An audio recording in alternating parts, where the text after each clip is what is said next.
தமிழ், தமிழர், தமிழ் தேசியம் சார்ந்த நூல்களை படித்திட பன்மைவெளி வெளியிட்டகம் SP 10/34 முதல் தளம் 3வது தெரு முதல் பிரிவு KK நகர் சென்னை. தொடர்புக்கு 9840848594 மேலும் 9443918095. அறிவை விரிவு செய்வோம்.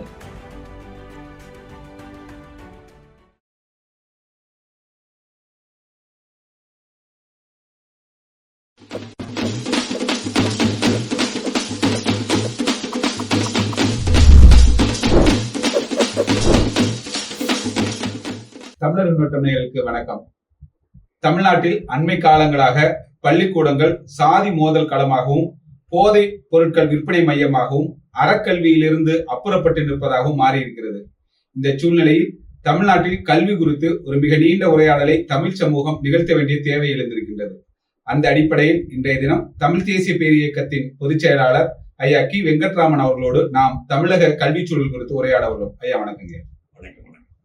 ஐயா, தமிழ்நாடு மிக நீண்ட காலமாகவே கல்விக்கு ஒரு முதன்மை கொடுக்கக்கூடியதா இருக்கு. குறிப்பா பிச்சை எடுத்தாவது நீ படிக்கணும், கற்கை நன்றே பிச்சை புகினும் கற்கை நன்றே. ஒருத்தனுடைய செல்வத்திலே மிகச்சிறந்த செல்வம் கல்வி செல்வம் தான் வள்ளுவம் சொல்லுது. ஆனால் இன்றைக்கு இருக்கக்கூடிய தமிழ்நாட்டுல பெரும்பாலும் மாணவர்கள் அவர்களுடைய சாதி அடையாளங்களை வெளிப்படுத்தக்கூடிய இடமாக, அதே போல போதைப் பொருட்கள் புழங்கக்கூடிய இடமாக கல்வி நிலையங்கள் மாறி. இந்த தமிழ்நாட்டுடைய இந்த கல்வி சூழல் பற்றி நீங்க என்ன கருதுறீங்க? இது வெளியில இருக்கக்கூடியதனுடைய சீரழிவின் வெளிப்பாடுதான். தனியா கல்விக்கூடங்களுக்கு தனியா அதுல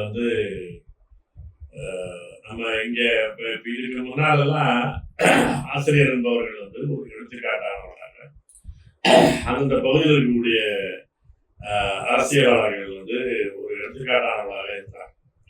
அது அவர்களுக்கு எப்பயுமே மாணவர்கள், இளைஞர்கள், குழந்தைகளுக்கு எல்லாருமே முன்னோர்களை பார்த்து அதை பார்த்து ஒழுங்குறது தான் அடிப்படையான கல்வி முறை.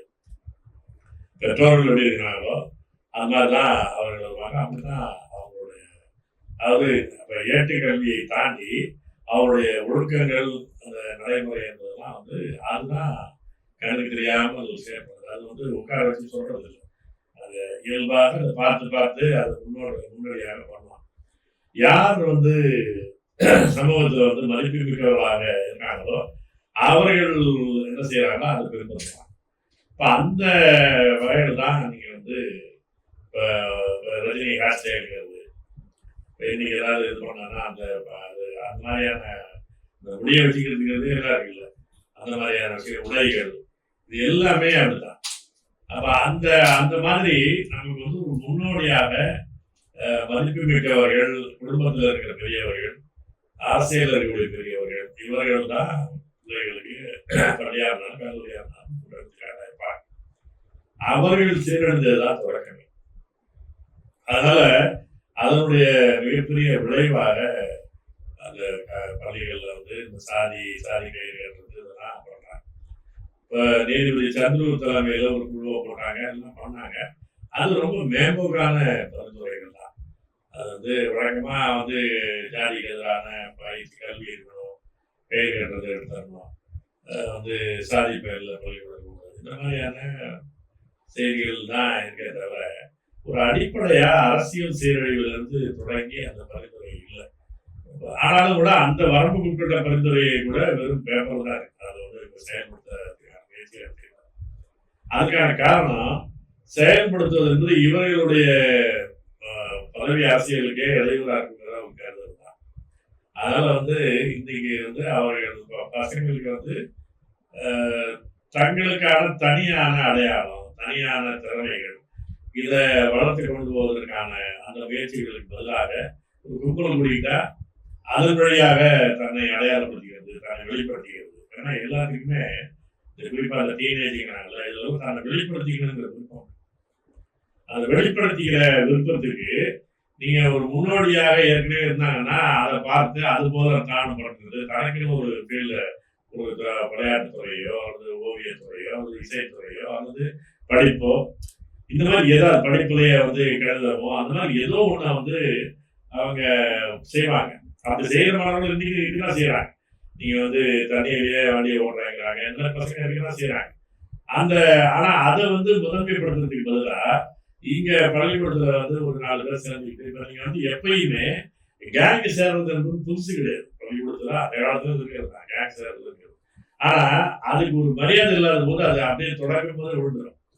இன்னைக்கு அது என்ன ஆகுதுன்னா, இந்த சாதியாக ஆண் பசங்க சேர்றது என்பது வந்து எதிர்காலத்துல தனக்கு பயன்படுவதற்கான கட்சிகள், சாதி அமைப்புகள் அதை ஊக்குவிக்கிறாங்க. இப்ப இதே பசங்க தான் வந்து அம்மன் கோயில் கூழ் ஊத்துறது ஆரம்பிச்சா அதுல அவங்க பேனர் கட்டுறது, அந்த சாதி பசங்க எல்லாம் சேர்ந்துக்கிட்டு பண்ணிக்கிறது. அதன் வழியாக தன்னைத்தானே அவனே அடிச்சு அவனே பார்த்துக்க போறாங்க. யாரும் அது போய் பயங்க போறது இல்லை. ஆனா அதன் வழியாக ஒரு ஹீரோயிசத்துக்கான வெளிப்பாடு மாதிரி இருக்கிறாங்க. அந்த வயசுடைய இயல்பான தன்மை அதை வந்து நெறிப்படுத்தி அதை வந்து ஒரு சேனலைஸ் பண்ணுறதுக்கு பதிலாக அப்படியே வளர்ந்து வரதான் தங்களுக்கு நல்லதுன்றதுனால அரசியல் கட்சிகள் அதில் குறிக்கிறது இல்லை. குறிப்பிட்டாக தங்களுடைய வாக்கு அரசியல் பாதிக்க முடியும். அது ஒரு காரணம். பெரிய அளவுக்கு குடும்பம் என்பது ஒரு ஃபெயில் ஆயிற்று. குடும்ப கட்டமைப்பு என்பது படித்தவர்கள், அதுவும் இருபாலாரம் படித்தவர்கள் அப்படின்னு வர வர வர அது வந்து குடும்பம் என்ற கட்டமைப்பு குழஞ்சிட்டு இருக்கு. வந்து இந்த டாஸ்மாகலாம் வந்து பிறகு நீங்க சொல்றது முரணா இருக்கு. ஒரு கல்வி வளர்ச்சி பெறுகிற இருபாலாரும் கல்வி பெறாங்க. ஆனால் குடும்ப அமைப்பு சிதையுதுன்னு சொல்லியிருக்காரு. ஏன்னா நம்ம கல்வி என்பது ஒரு அறம் சார்ந்த கல்வி இல்லை. ஆமா, இந்த கல்வி முறை என்பது வேலைக்கு ஆளை தயார்படுத்துறது, வந்து கம்பெனிக்கு வேலை செய்யறதுக்கு ஆளை தயார்படுத்துறது, இதுதான் அதனுடைய கல்வி. இன்னைக்கு இருக்கிற கல்வி, புதுசா வந்திருக்கிற கல்வி முறை அப்புறம் அதை நோக்கி தான் போயிட்டு இருக்கிறத தவிர இப்போ அவங்களோட நோக்கமே என்னன்னா படிக்கணும், கையிலே சம்பாதிக்கணும். இப்படித்தான் நீங்க சாதாரணமா அவங்க சொல்றதே அவ்வளவுதான். அப்ப என்னன்னா இந்த அறம் சார்ந்த வலிமையங்கள் அதனுடைய வரணும். இவங்க வந்து பொருளியல் ரீதியா முன்னேறணுங்கிறது தான் சொல்றாங்க. அது ஒன்றும் தவறு இல்லை, பழைய கால மாதிரியே இருக்கணும்னு அவசியம் இல்லை. ஆனா அப்படி வரும்போது ஒரு அறம் சார்ந்ததாக அந்த சம்பாதிக்கிற முறை இருக்கணும். ஒரு தன்மதிப்போட இருக்கணும், சுயமரியாதையா இருக்கணும் அப்படிங்கிற இதை அந்த கல்வியில சொல்லிக் கொடுக்காம எப்படியாவது முன்னேறு அப்படிங்கிற இது வர்றதுனால அந்த அவர்களுக்கு வந்து ஒரு சுயமரியாதையை பற்றிய ஒரு அந்த விழுமியங்களே சொல்லிக் கொடுக்கப்படுது. இப்போ நீங்க வந்து அதே மாதிரி படித்தவர்கள் அதிகரிக்க அந்த குடும்பத்துக்குள்ள படித்தவர்கள் அதிகரிக்க என்ன பண்றாங்கன்னா அதிகாரத்தை அண்டி படைப்பது, எந்த வழியிலாவது வெற்றி வருது அப்படிங்கிறது தான். இப்போ வந்து இப்போ நாங்கள் படிக்கிற காலத்திலேயே காப்பி அடிச்சிட்டாங்க அப்படின்னு ஆசிரியர் வந்து யாராவது பெற்றோர்கிட்ட கம்ப்ளைண்ட் பண்ணாங்கன்னா பெற்றோர் கண்டிப்பாங்க. ஆனா இன்னைக்கு வந்து இவன் சாமர்த்தியமா பெற்று அடிக்காம மாட்டிக்கிட்டான் அப்படிங்கிறது தான் வருத்தப்படுவாங்களே தவிர எப்படி இருந்தாலும் ஜெயிச்சுட்டா சேர்த்தான் அப்படிங்கிறது தான் அவங்க நினைக்கிறாங்க. அப்போ வந்து வெற்றி ஒன்றே இலக்கு, அதுக்கு வழிமுறையை பத்தி கவலை கிடையாது. அது அறம் சார்ந்ததா இருக்கணும், சுயமரியாதை சார்ந்ததா இருக்கணும் அப்படிங்கிறதுலாம் உண்மை கிடையாது. இது வந்து படிக்காத பெற்றோரை விட படித்த பெற்றோர்கள் தான் அந்த தன்மை என்பது அதிகமாக இருக்கு. அது வந்து வெறும் தன்னுடைய பிள்ளைகளை முன்னேற்றுவது, தன் குடும்பத்தை முன்னேற்றுவது என்பது அந்த அப்படி நிற்காது. தன்னுடைய சுயநலம், தன்னுடைய அடையாளம், தன்னுடைய வந்து பெருமிதம் அப்படியே பேசும்போது குடும்பத்துக்குள்ள போட்டியும் பொறாமையும் ஒரு அமைதியின்மையும் வரும். இன்னொரு பக்கம் நான் சொல்ல போறேன், டாஸ்மாக் வந்து பிறகு இது வந்து இன்னும் அந்த அமைதியின்மையை கூடுதலாகி டாஸ்மாக் வந்து சகஜமாயிடுச்சு. மது பழக்கத்தை சகஜப்படுத்துது. இந்த மதுவையை தாண்டி வேற போதை பழக்கங்களும் வந்து பெரியவர்கள்ட்ட வந்துருக்கு. அப்ப என்ன ஆகுதுன்னா குடும்பத்துக்குள்ள ஒரு அமைதியின்மை, குடும்பத்துக்குள்ள வந்து ஒரு வெளிப்படைத்தன்மை இல்லாத மறைக்கிறதுக்கு ஏகப்பட்ட செய்தி இருக்கு. கணவனுக்கு இருக்கு, மனைவி இருக்கு, பசங்களுக்கு இருக்கு, பிள்ளைகளுக்கு இருக்கு.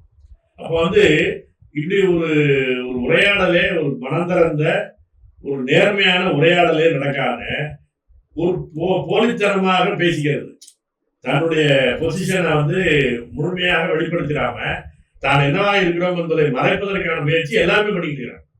அது ஒரு நாடக களம் மாதிரி எங்களுக்கு கொடுப்பாங்க. அப்ப அது வந்து ஒரு கட்டத்துக்கு பிறகு என்ன ஆகுதுன்னா பிள்ளைகள்கிட்ட வந்து ஒரு நெருக்கத்தை குறைக்கும் போது போதை பழக்கம் போயிடுறாங்க. இப்ப இந்த போதை விற்பனை என்பது அரசியல் நெட்வொர்க்கு.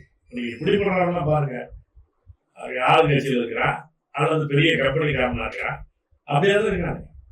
அப்ப இவர்களுக்கு வந்து ஒரு பெரிய அளவுல ஒரு தொடர்போடு தான் செய்யறாங்க. வந்து அத்வானியினுடைய அதானியுடைய துறைமுகத்துல இருந்து தான் கப்பல்ல இருந்து தான் நிறைய போதைப் பொருள் வருதுங்கிறது உலகம் தமிழ்நாடு இந்தியா முழுவதுக்குமான குஜராத் தான் சப்ளை ரூட்டா இருக்கு. பாகிஸ்தான் குஜராத் அப்படித்தான் அது வருது. அப்ப அதனால இது என்னன்னா ஒரு அரசியல் நெட்வொர்க்கோட சேர்ந்து இருக்கும்போது அது எது எளிதாக்கப்படுது, அது கிடைக்கிறது எளிதா வரும்போது இந்த போதை பழக்கங்களும் வந்துருது. பள்ளிக்கூடங்களை ஒட்டியே பக்கத்துல சாதாரண கடைகள் பார்த்தீங்கன்னா காலி பார்த்து வச்சுப்பான். இதுல எப்படி அவ்வளவு பேர் நிற்கிறாங்க அப்படின்னா வேற ஒரு வியாபாரம் இருக்கிறாங்க. அது கல்லூரி வாசல்கள்ல பள்ளிக்கூட வாசல்கள்ல அதெல்லாம் உருவாக்குது. அதை எப்படி பண்றாங்கன்னா சின்ன பிள்ளைகளுக்கு சாக்லேட்டுக்குள்ளேயே இந்த போதை திரும்ப திரும்ப அந்த சாக்லேட்டை கேட்கணும் அப்படிங்கிற மாதிரியான அதை திரும்ப அதுக்கு ஒரு பழக்கப்படுத்துது. அப்படியான பொருட்களை சேர்த்து அந்த பிள்ளைங்க திரும்ப திரும்ப அந்த சாக்லேட்டை கேட்கும். ஒரு இடத்துக்கு பிறகு அதுல வரக்கூடிய அந்த போதை என்பது பத்தாது, கிளர்ச்சி என்பது மனக்கிளர்ச்சி என்பது பத்தாது. அப்புறம் அடுத்தது போவோம் அப்படியே தான் அது வந்துட்டு இருக்கு.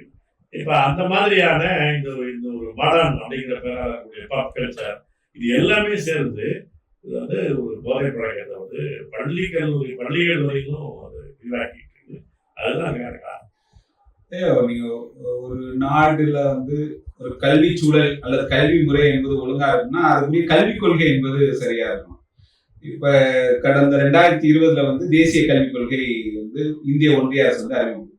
ஆனால் நீங்க 2016 அது பற்றி எழுதுகின்ற பொழுது மோடி அரசின் கல்விக் கொள்கை புதுமையா பழமையான ஒரு வெளியீடு. அதுல நீங்க சொல்லுங்க, ஆரிய மேலாண்மையும் உலகமய வேட்டையும் இணைந்த ஒரு மக்கள் பகை கல்விக் கொள்கை புதிய கல்விக் கொள்கை 2016 நீங்க எழுது. இப்போ உங்களுடைய நிலைப்பாட்டுல தான் இருக்கீங்களா? அது சரின்னு நினைக்கிறீங்களா? இப்ப கல்விக் கொள்கை செயல்பாட்டுல வந்ததுக்கு பிறந்தாலும் அது நிர்வகிக்கப்பட்டிருக்குன்னு சொல்றேன். அதை எதிர்க்காதவர்களும் இப்ப லேட்டா இருக்கிறாங்க. நீங்க பாத்தீங்கன்னா முதல்ல அதை பத்தி பேசும்போது அதை பத்தி யாருமே கண்டுக்கல. குறிப்பா இடதுசாரிகளே சொல்றேன். நானே எனக்கு தெரிந்த பழக்கமான இடதுசாரி தலைவர்கள் தான் பேசுறேன். என்னையா நீங்க தான் பேசணும், நீங்க பேச மாட்டேங்கிறீங்க. கேரளாவிலே மேற்கு வங்காளத்துல பேசவே மாட்டேங்கிறாங்க, பீகார் பேச மாட்டேங்கிறாங்க. என்ன அப்படி போயிட்டு இருக்கு அப்படிங்கிறதுலாம் ரொம்ப மனம் பேசுறேன். இப்ப இங்க அதிகபட்சம் அதை பத்திய ஒரு எதிர்ப்பு இருக்குன்னா இந்தியை திணிக்கிறார்கள் என்பதை தாண்டி இங்க ஒன்றும் பெருசா வந்தது. ஆனா இது ஒரு கல்வி மறுப்பு கொள்கை. அதாவது ஒரு பக்கம் காவி மயமாவது கார்பரேட் மயமாகுது அப்படின்னா அதனுடைய பொருள் என்னன்னா மக்களுக்கு கல்வி மறுக்கப்படுதுன்னு அர்த்தம். சாதாரண மக்களுக்கு கல்வி மறுக்கப்படுதுன்னு அர்த்தம். அது ஒரு கல்வி மறுப்பு கொள்கை. 2016 வரும்போது அது கொஞ்சம் முதல்ல கடுமையான எதிர்ப்பு வந்துச்சு. அந்த எதிர்ப்பு என்பது தமிழ்நாட்டில் தான் குறிப்பாக நம்முடைய முயற்சிகள் தான். அது என்னுடைய புத்தகம் தான் அதனுடைய தோல்வியோட அந்த உறுதியான உண்மை. ஏன் அப்படின்னா அதுக்கு முன்னாடி எதுவுமே இல்லை, யாருக்குமே கிடையாது. நான் தற்செயலாக நான் வேற ஒரு புத்தகம், அது விடுதலை இறையல்னு இந்த கிறிஸ்துவ மதத்துல ஒரு தமிழ் தேசியம் சார்ந்த அரசியல் வரணும், விடுதலை இறையல் லிபரேஷன் தியாலஜின்னு அது ஒரு லத்தீன் அமெரிக்க நாடுகள் தமிழ்நாட்டிலையும் அதுக்கான இது வாங்கி போய் அது புதுப்பிக்கப்படணும், அது தமிழ் தேசியத்துக்கான கொள்கையோடு இணைந்தது வரணும் அப்படிங்கிற யோசனை நூல் எழுதியிருந்தேன். அதை பற்றிய ஒரு உரையாடலுக்கு இதுல திருநெல்வேலியில பாளையங்கோட்டையில இந்த பிரதர்ஸ் பிரதர்ஸ்மாங்க அந்த அவங்களுடைய இடத்துல என்ன பேசுறதுக்கு அந்த புத்தகத்தை வெளியிட்டு அதை பற்றிய ஒரு கலந்துரையாடலுக்காக அழைத்திருந்தேன். அந்த கலந்துரையாடல் போது நான் இப்படி ஒரு கல்விக் கொள்கை இருக்குது அப்படிங்கிறத நான் சொல்லி அதை பற்றியெல்லாம் நான் தான் நூலையும் நம்ம நண்பர்கள் விற்பனைக்கு வச்சிருந்தாங்க. அதை சில பார்த்துருக்கேன். அப்போ அந்த கூட்டத்தினுடைய இடைவேளையில உணவு இடைவேளையில நான் பேசியதை வைத்துக்கொண்டு அந்த பிஷப் பேசினேன். இது என்ன இவ்வளவு பெரிய சீரியஸான விஷயத்த நீங்க போற போக்குல சொல்லிட்டீங்க, அது என்ன எதுன்னு கேட்டார். நான் அப்ப அதை சில சொன்னேன். அப்பனா எங்களுடைய கல்வியாளர்களை கூட்டி வைக்கிறேன், நீங்க விளக்க முடியுமா அப்படின்னு கேட்கும்போது நான் சொன்னேன், என்ன மாதிரியே பிரின்ஸ் கஜேந்திர பாபு ஆக்டிவா இருக்கிறது அதையும் கூப்பிட்டுருங்க, நாங்கள் 2 பேருமே பேசுவோம் அப்படின்னு சொன்ன பிறகுதான் அப்போ அவங்க அதுக்குன்னு அவர்கள் தொடர்புடைய கத்தோலிக்க கல்வி நிறுவனங்கள்ல தொடர் பெற்றோர் நாங்கள் பழைய கொண்டு இருக்கிறோம், மனித உரிமையாக இருக்கிறார். அவரு அவர் வழியாக கேட்டு நம்ம எக்ஸ்ட்ரா அவங்களுக்கு ஆட்சி அவங்க நிறைய பரப்பினாங்க. பல்வேறு கல்வி நிலையங்கள்ல நமக்கு நிறைய தொடர்பு பரப்பினாங்க. அதுதான் முதன்மையாக இது ஒரு கல்வி மறுப்பு கொள்கை. குறிப்பாக இந்த சிறுபான்மை நிறுவனங்கள், இந்த கல்வியை இலவசமாக கொடுத்துருக்கிற நிறுவனங்கள் நீண்டகாலமாக கல்வி பரவலுக்கு முதன்மையாக காரணமாக இருக்கிற கிறிஸ்துவ நிறுவனங்கள் இதெல்லாம் வந்து பெரிய தாக்குதலுக்கு உள்ளாகும் சொன்ன பிறகு அது அவங்கள பெரிய இதாக பண்ணாங்க. அது தொடர்ந்து போராட்டங்கிறாங்க. அப்படி வரிசையாக போச்சு. அவருடைய முன்முயற்சியில் தான் சென்னையில் நடந்துச்சு. அவருடைய முன்முயற்சியில் தான் டெல்லியில் நடந்துச்சு. அது வந்து அப்படி ஒரு எதிர்ப்பு வந்ததுக்கு பிறகு அந்த நிகழ்ச்சிகள் எல்லாமே எதிர்கட்சிங்கிற வகையில கனிமொழி கலந்துட்டாங்க. அதிமுகவிலையும் ஆட்கள் கலந்துக்கிட்டாங்க, திமுகவிலையும் கலந்துக்கிட்டாங்க, சிபிஎம் கலந்து, பிஜேபி கலந்துட்டாங்க. இப்போ அந்த இது வந்து 2016 பின்வாங்கப்படுது. பின்வாங்கப்படுறதுல இந்த எதிர்ப்பு மட்டுமே காரணம் இல்லை, அது ரொம்ப வெளிப்படையா தெரியும். RSS கல்விக் கொள்கை என்பது TSR சுப்பிரமணியனுடைய வரைவு ஒரு வெளிப்படையா தெரிஞ்சிச்சு. அது வந்து கைகளமா பிடிபட்டுருவோம் அப்படிங்கிறதுனால திரும்பவும் RSS-னுடைய அந்த திங்க் டேங்க்லாம் உட்காந்து பேசினா அடுத்து இந்த கல்விக் கொள்கையை உருவாக்கிறாங்க. அதுவும் கஸ்தூரங்கர், அவங்க யாரும் 2 பேரும் கல்வியாளர்கள், TSR சுப்பிரமணியம் கல்வியாளர் கிடையாது, கஸ்தூரங்கர் கல்வியாளர் கிடையாது. அவங்க வந்து RSS அரசியலுக்கு உணர்ந்தவர்கள். அதுக்கு தகுந்தாற் போல ஒரு கல்விக் கொள்கையை உருவாக்கினாங்க. அதுதான் 2020 செயலில் இருக்கு. செயலுக்கு வந்த பிறகுதான் இன்னைக்கு வந்து நிறைய கல்வி தொடர்பான கூட்டு இயக்கங்கள், பேராசிரியர்கள் வருவது, இதெல்லாம் இப்போ நிறைய நடந்துருக்கு. மக்கள் கல்வி கூட்டு இயக்கம், நாங்கள் அதை போய் பங்கெடுத்துக்கிறோம், போகிறோம், அதெல்லாம் இருக்கு. இப்போ அதுதான் இப்போ வந்து தமிழ்நாடு, அதுவும் தமிழ்நாடு தான் அதில் முன்னோடியா இருக்கு. இன்னைக்கும் கூட கொஞ்சம் மேற்கு காலத்தில் கம்யூனிஸ்ட் அல்லாதவர்கள் பேசிக்கிறாங்க, மற்றபடி யாரும் பேசல. இதே ஆனா இப்ப இங்க திமுக தான் அதை பேசிக்கிட்டு இருந்து இப்ப இவரு கல்வி அமைச்சரவே வந்து உதயானை ஒரு புத்தகமா போட்டாரு. ஆனா அவர்கள் செயல்படுத்திக்கிறாங்க. அது பார்த்தா செயல்படுத்துறது மொத்தத்துல எதுக்கு இவங்க செயல்படுத்தா நேரடியாக மறுக்கிற விஷயம் அவங்களுடைய இந்தி திணிப்பை மட்டும்தான், சமஸ்கிருத திணிப்பு, இந்தி திணிப்பை மட்டும்தான் எதிர்க்கிறாங்க தவிர மற்றபடி ஒவ்வொரு பகுதியாக அவங்க தமிழ்நாடு அரசு செயல்படுத்திக்கிறாங்க. அதனால இது நம்ம எச்சரித்தது வந்து உண்மையாகிட்டு இருக்கு என்ற ஒரு ஆபத்து தான். அதாவது ஒரு கொள்கை அறிக்கையா இருந்தது, இப்போ செயல் திட்டமா மாறி அது பாடத்திட்டமா மாறிடுச்சு. பாடத்திட்டம் நடக்க ஆரம்பிச்சிருச்சு. கல்வி அதுக்கான எல்லாமே அதுக்கான அது என்னென்ன சொல்லப்படுதோ அதற்கான விஷயம்னா செயல்பாட்டுக்கு வந்துட்டே இருக்கு. அது வந்து ஒரு பெரிய ஆபத்தான விஷயம் தான். அது இப்பயாவது அதை நிறுத்துறதுக்கான முயற்சிகள் நல்லது. நீங்க அந்த இதுல குறிப்பிடுகின்ற போது பாஜக எப்பொழுதெல்லாம் ஆட்சிக்கு வருகின்றதோ அப்பொழுதெல்லாம் கல்வித்துறையும் பண்பாட்டுத்துறையும் மிகப்பெரிய தாக்குதலுக்கு உள்ளாகும். அந்த குற்றச்சாட்டு என்பது சரியா? ஆமா. ஏன் அப்படின்னா அவங்க பாஜக என்பது ஒரு பாஜக, அதுக்கு RSS பின்னாடி இருக்கு. அவர்கள் வந்து அவர்கள் எல்லாமே ஒரு நீண்ட கால திட்டத்தை வைத்து இது ஒரு ஆரியத்துவ மயமாக மாற்றணும் அப்படிங்கிறதுல மிக தெளிவா இருக்கிறாங்க. அதுல ஒண்ணு நிறைவேற்றிருக்கிறாங்க. நீங்க வந்து அவங்களுடைய இதெல்லாம் சுதந்திரத்துக்கு முன்னாடியே அவர்கள் சொன்னதுதான் அயோத்தியில பாபர் மசூதி எடுத்துட்டு ராமர் கோயில் கட்டிட்டாங்கிறது மட்டும் இல்ல, அது வந்து இடிக்கும் போது இருந்த எதிர்ப்பு அந்த இடத்துல கட்டி முடிஞ்சு அது ஒரு தீர்ப்பு, படுகேவலமான ஒரு தீர்ப்பு, உச்சநீதிமன்ற தீர்ப்பு வரும்போது ஒன்றும் வரல. அந்த அதே மாதிரி எதிர்ப்புலாம் ஒன்றும் வரல, பெரிய எழுச்சியான ஒரு எதிர்ப்பு வச்சிருப்பாரு, அதெல்லாம் கிடையாது. அதே போல இந்த காஷ்மீர் இதை பண்ணாங்க. அதே மாதிரி தான் அவர்களுடைய ஒரு நீண்ட கால கொள்கைகள்லாம் கல்வியை மாற்றி அமைக்கணும் அப்படின்னா கல்வியை வந்து ஒரு ஆரியத்துவ கல்வி கொள்கையாக மாற்றணும். எல்லாருக்கும் கல்வி கொடுத்ததுதான் தெரியும், ஆனா எல்லாருக்கும் எல்லா கல்வியும் கிடைச்சிருக்கும். அப்படியான அவங்களுடைய கல்வி முறை என்பது அப்படிதான் வைத்திருப்பாங்க. அந்த இதை வந்து செயல்படுத்துறது வந்து நீண்ட காலமா அவங்க பேசிட்டு அதனால இப்ப அவங்களுக்கு வந்து ஆட்சியில இல்லாத போது RSS தன்னுடைய பல்வேறு தொண்டு நிறுவனங்கள், பல்வேறு துணை நிறுவனங்கள் வழியாக அதை செஞ்சுக்கிட்டு ஆட்சி அதிகாரம் வந்ததுக்கு பிறகு மிகப்பெரிய ஆபத்து. ஏன்னா செயல்படுத்தக்கூடிய பவரோட சட்ட வாய்ப்போட அவங்க இருக்கிறாங்க, பெரும்பான்மை பலத்தோட அவங்க இருக்கிறாங்க. இருக்கும்போது அதை செயல்படுத்துவாங்க. அதனால வந்து அவங்களுக்கு என்னன்னா இன்னைக்கு ஆட்சியில் இருக்கலாம், நாளைக்கு போயிடலாம். ஆனா இவர்களுடைய சிஸ்டம் என்பது இந்த இந்தியம் பாரதியம் என்ற வகையில அது தொடர்ந்து இருக்கணும். அது நாளைக்கு வேற எந்த கட்சி ஆட்சிக்கு வந்தா கூட அதை நீக்கிற முடியாத அளவுக்கு அது ஒரு கொள்கைகளாக வரையறுத்து அதற்கான ஃப்ரேம் ஒர்க்கை உருவாக்கி, அப்ப அது வந்து ஒரு மிக அடிப்படையாகவே ஒரு தலைகீழ் மாற்றங்களுக்கான முயற்சிகள் இல்லைன்னா அதை மாற்ற முடியாது. வேற கட்சிகள் மாறுறதுனால மாறவே முடியாது. அதை வந்து என்ன பண்ணுவாங்கன்னா அதுக்கான உரையாடல் நடத்தி ஒரு பாதி தூரம் இணங்க வச்சிருவாங்க. எதிர்கட்சிகளை எதிர்க்கிற கல்வியாளர்களை பாதி தூரம் இணங்க வச்சிருவாங்க. இணங்கி வச்ச பிறகு அதை வந்து செயல்படுத்த ஆரம்பிச்ச பிறகு அதுல இருந்து பின்வாங்க முடியும். இவர்கள் ஒரு ஸ்டெப் அகண்ட் அடிப்பாங்க, இவங்க வந்து ஒரு ஸ்டெப் முன்னாடி அடிப்பாங்க. ஆனா மற்றவர்கள் எல்லோருமே எதிர்கட்சியே இல்லாம, எதிர்ப்பே இல்லாம மற்றவங்களும் ஒரு பாதி தூரத்தில் அவங்க கூட நிற்பாங்க. இதுதான் அவங்களுடைய ஒரு ஸ்ட்ராட்டஜி. அது பிராமணியத்தினுடைய ஸ்ட்ராட்டஜியை தான் வச்சுக்கேன். அது வந்து ஒரு அரவணைத்து கொள்ளுதல்ங்கிறது இருக்குல்ல, அந்த மாதிரியான வேலைகளை அவங்க செய்வாங்க. அதனாலதான் அவங்க வந்து ஒரு நீண்ட காலத்துல நிலைத்து நிற்கணும் அப்படின்னா கல்விக்குள்ள வச்சுட்டோம்னா நீங்க வந்து அது ஜெனரேட் பண்ணிட்டே இருக்கும். நீங்க வந்து மூளையே கண்ட்ரோல் பண்ண ஆரம்பிச்சிருக்கீங்க. கல்வி முறையே அதுதானே, அது வந்து மூளையே கண்ட்ரோல் பண்ணுது. அதுல இருந்து வரக்கூடிய ப்ராடக்ட் எல்லாமே ஒரே மாதிரி தான் வரும். நீங்க அச்சை உருவாக்கி கொடுத்துருக்கீங்க, நீங்க பொருளை உருவாக்கு அச்சை உருவாக்குறீங்க. அச்சுக்குள்ள நீங்க எது போனாலும் அது மாதிரி தான் வரும். நீங்க வந்து பிளாஸ்டிக் அனுப்பலாம், எறும்பு அனுப்பலாம், அலுமினியத்தை அனுப்பலாம், எது அனுப்பினாலும் திரும்ப அந்த அச்சுல என்ன இருக்கோ அதுதான் வரும். இந்த அச்சுகளை உருவாக்குறாங்க. அதுதான் இந்த கல்வி முறை. அதனால வந்து அவங்க எப்பயுமே அதுல தெளிவா பண்ணிடுவாங்க. அதுதான் அவங்களுடைய இது. நீண்ட காலமாக ஆரியத்துவ மேலாதிக்கத்தை நிலைப்படுத்தணும் அப்படின்னா இந்த ஆரியத்துவத்தை கல்வி கொள்கைகளையும் பண்பாட்டுத்துறைகள், கலை இலக்கியம் சார்ந்தது, திரைத்துறை சார்ந்தது, அந்த மாதிரியான செய்திகள்ல வந்து கொண்டுருவாங்க.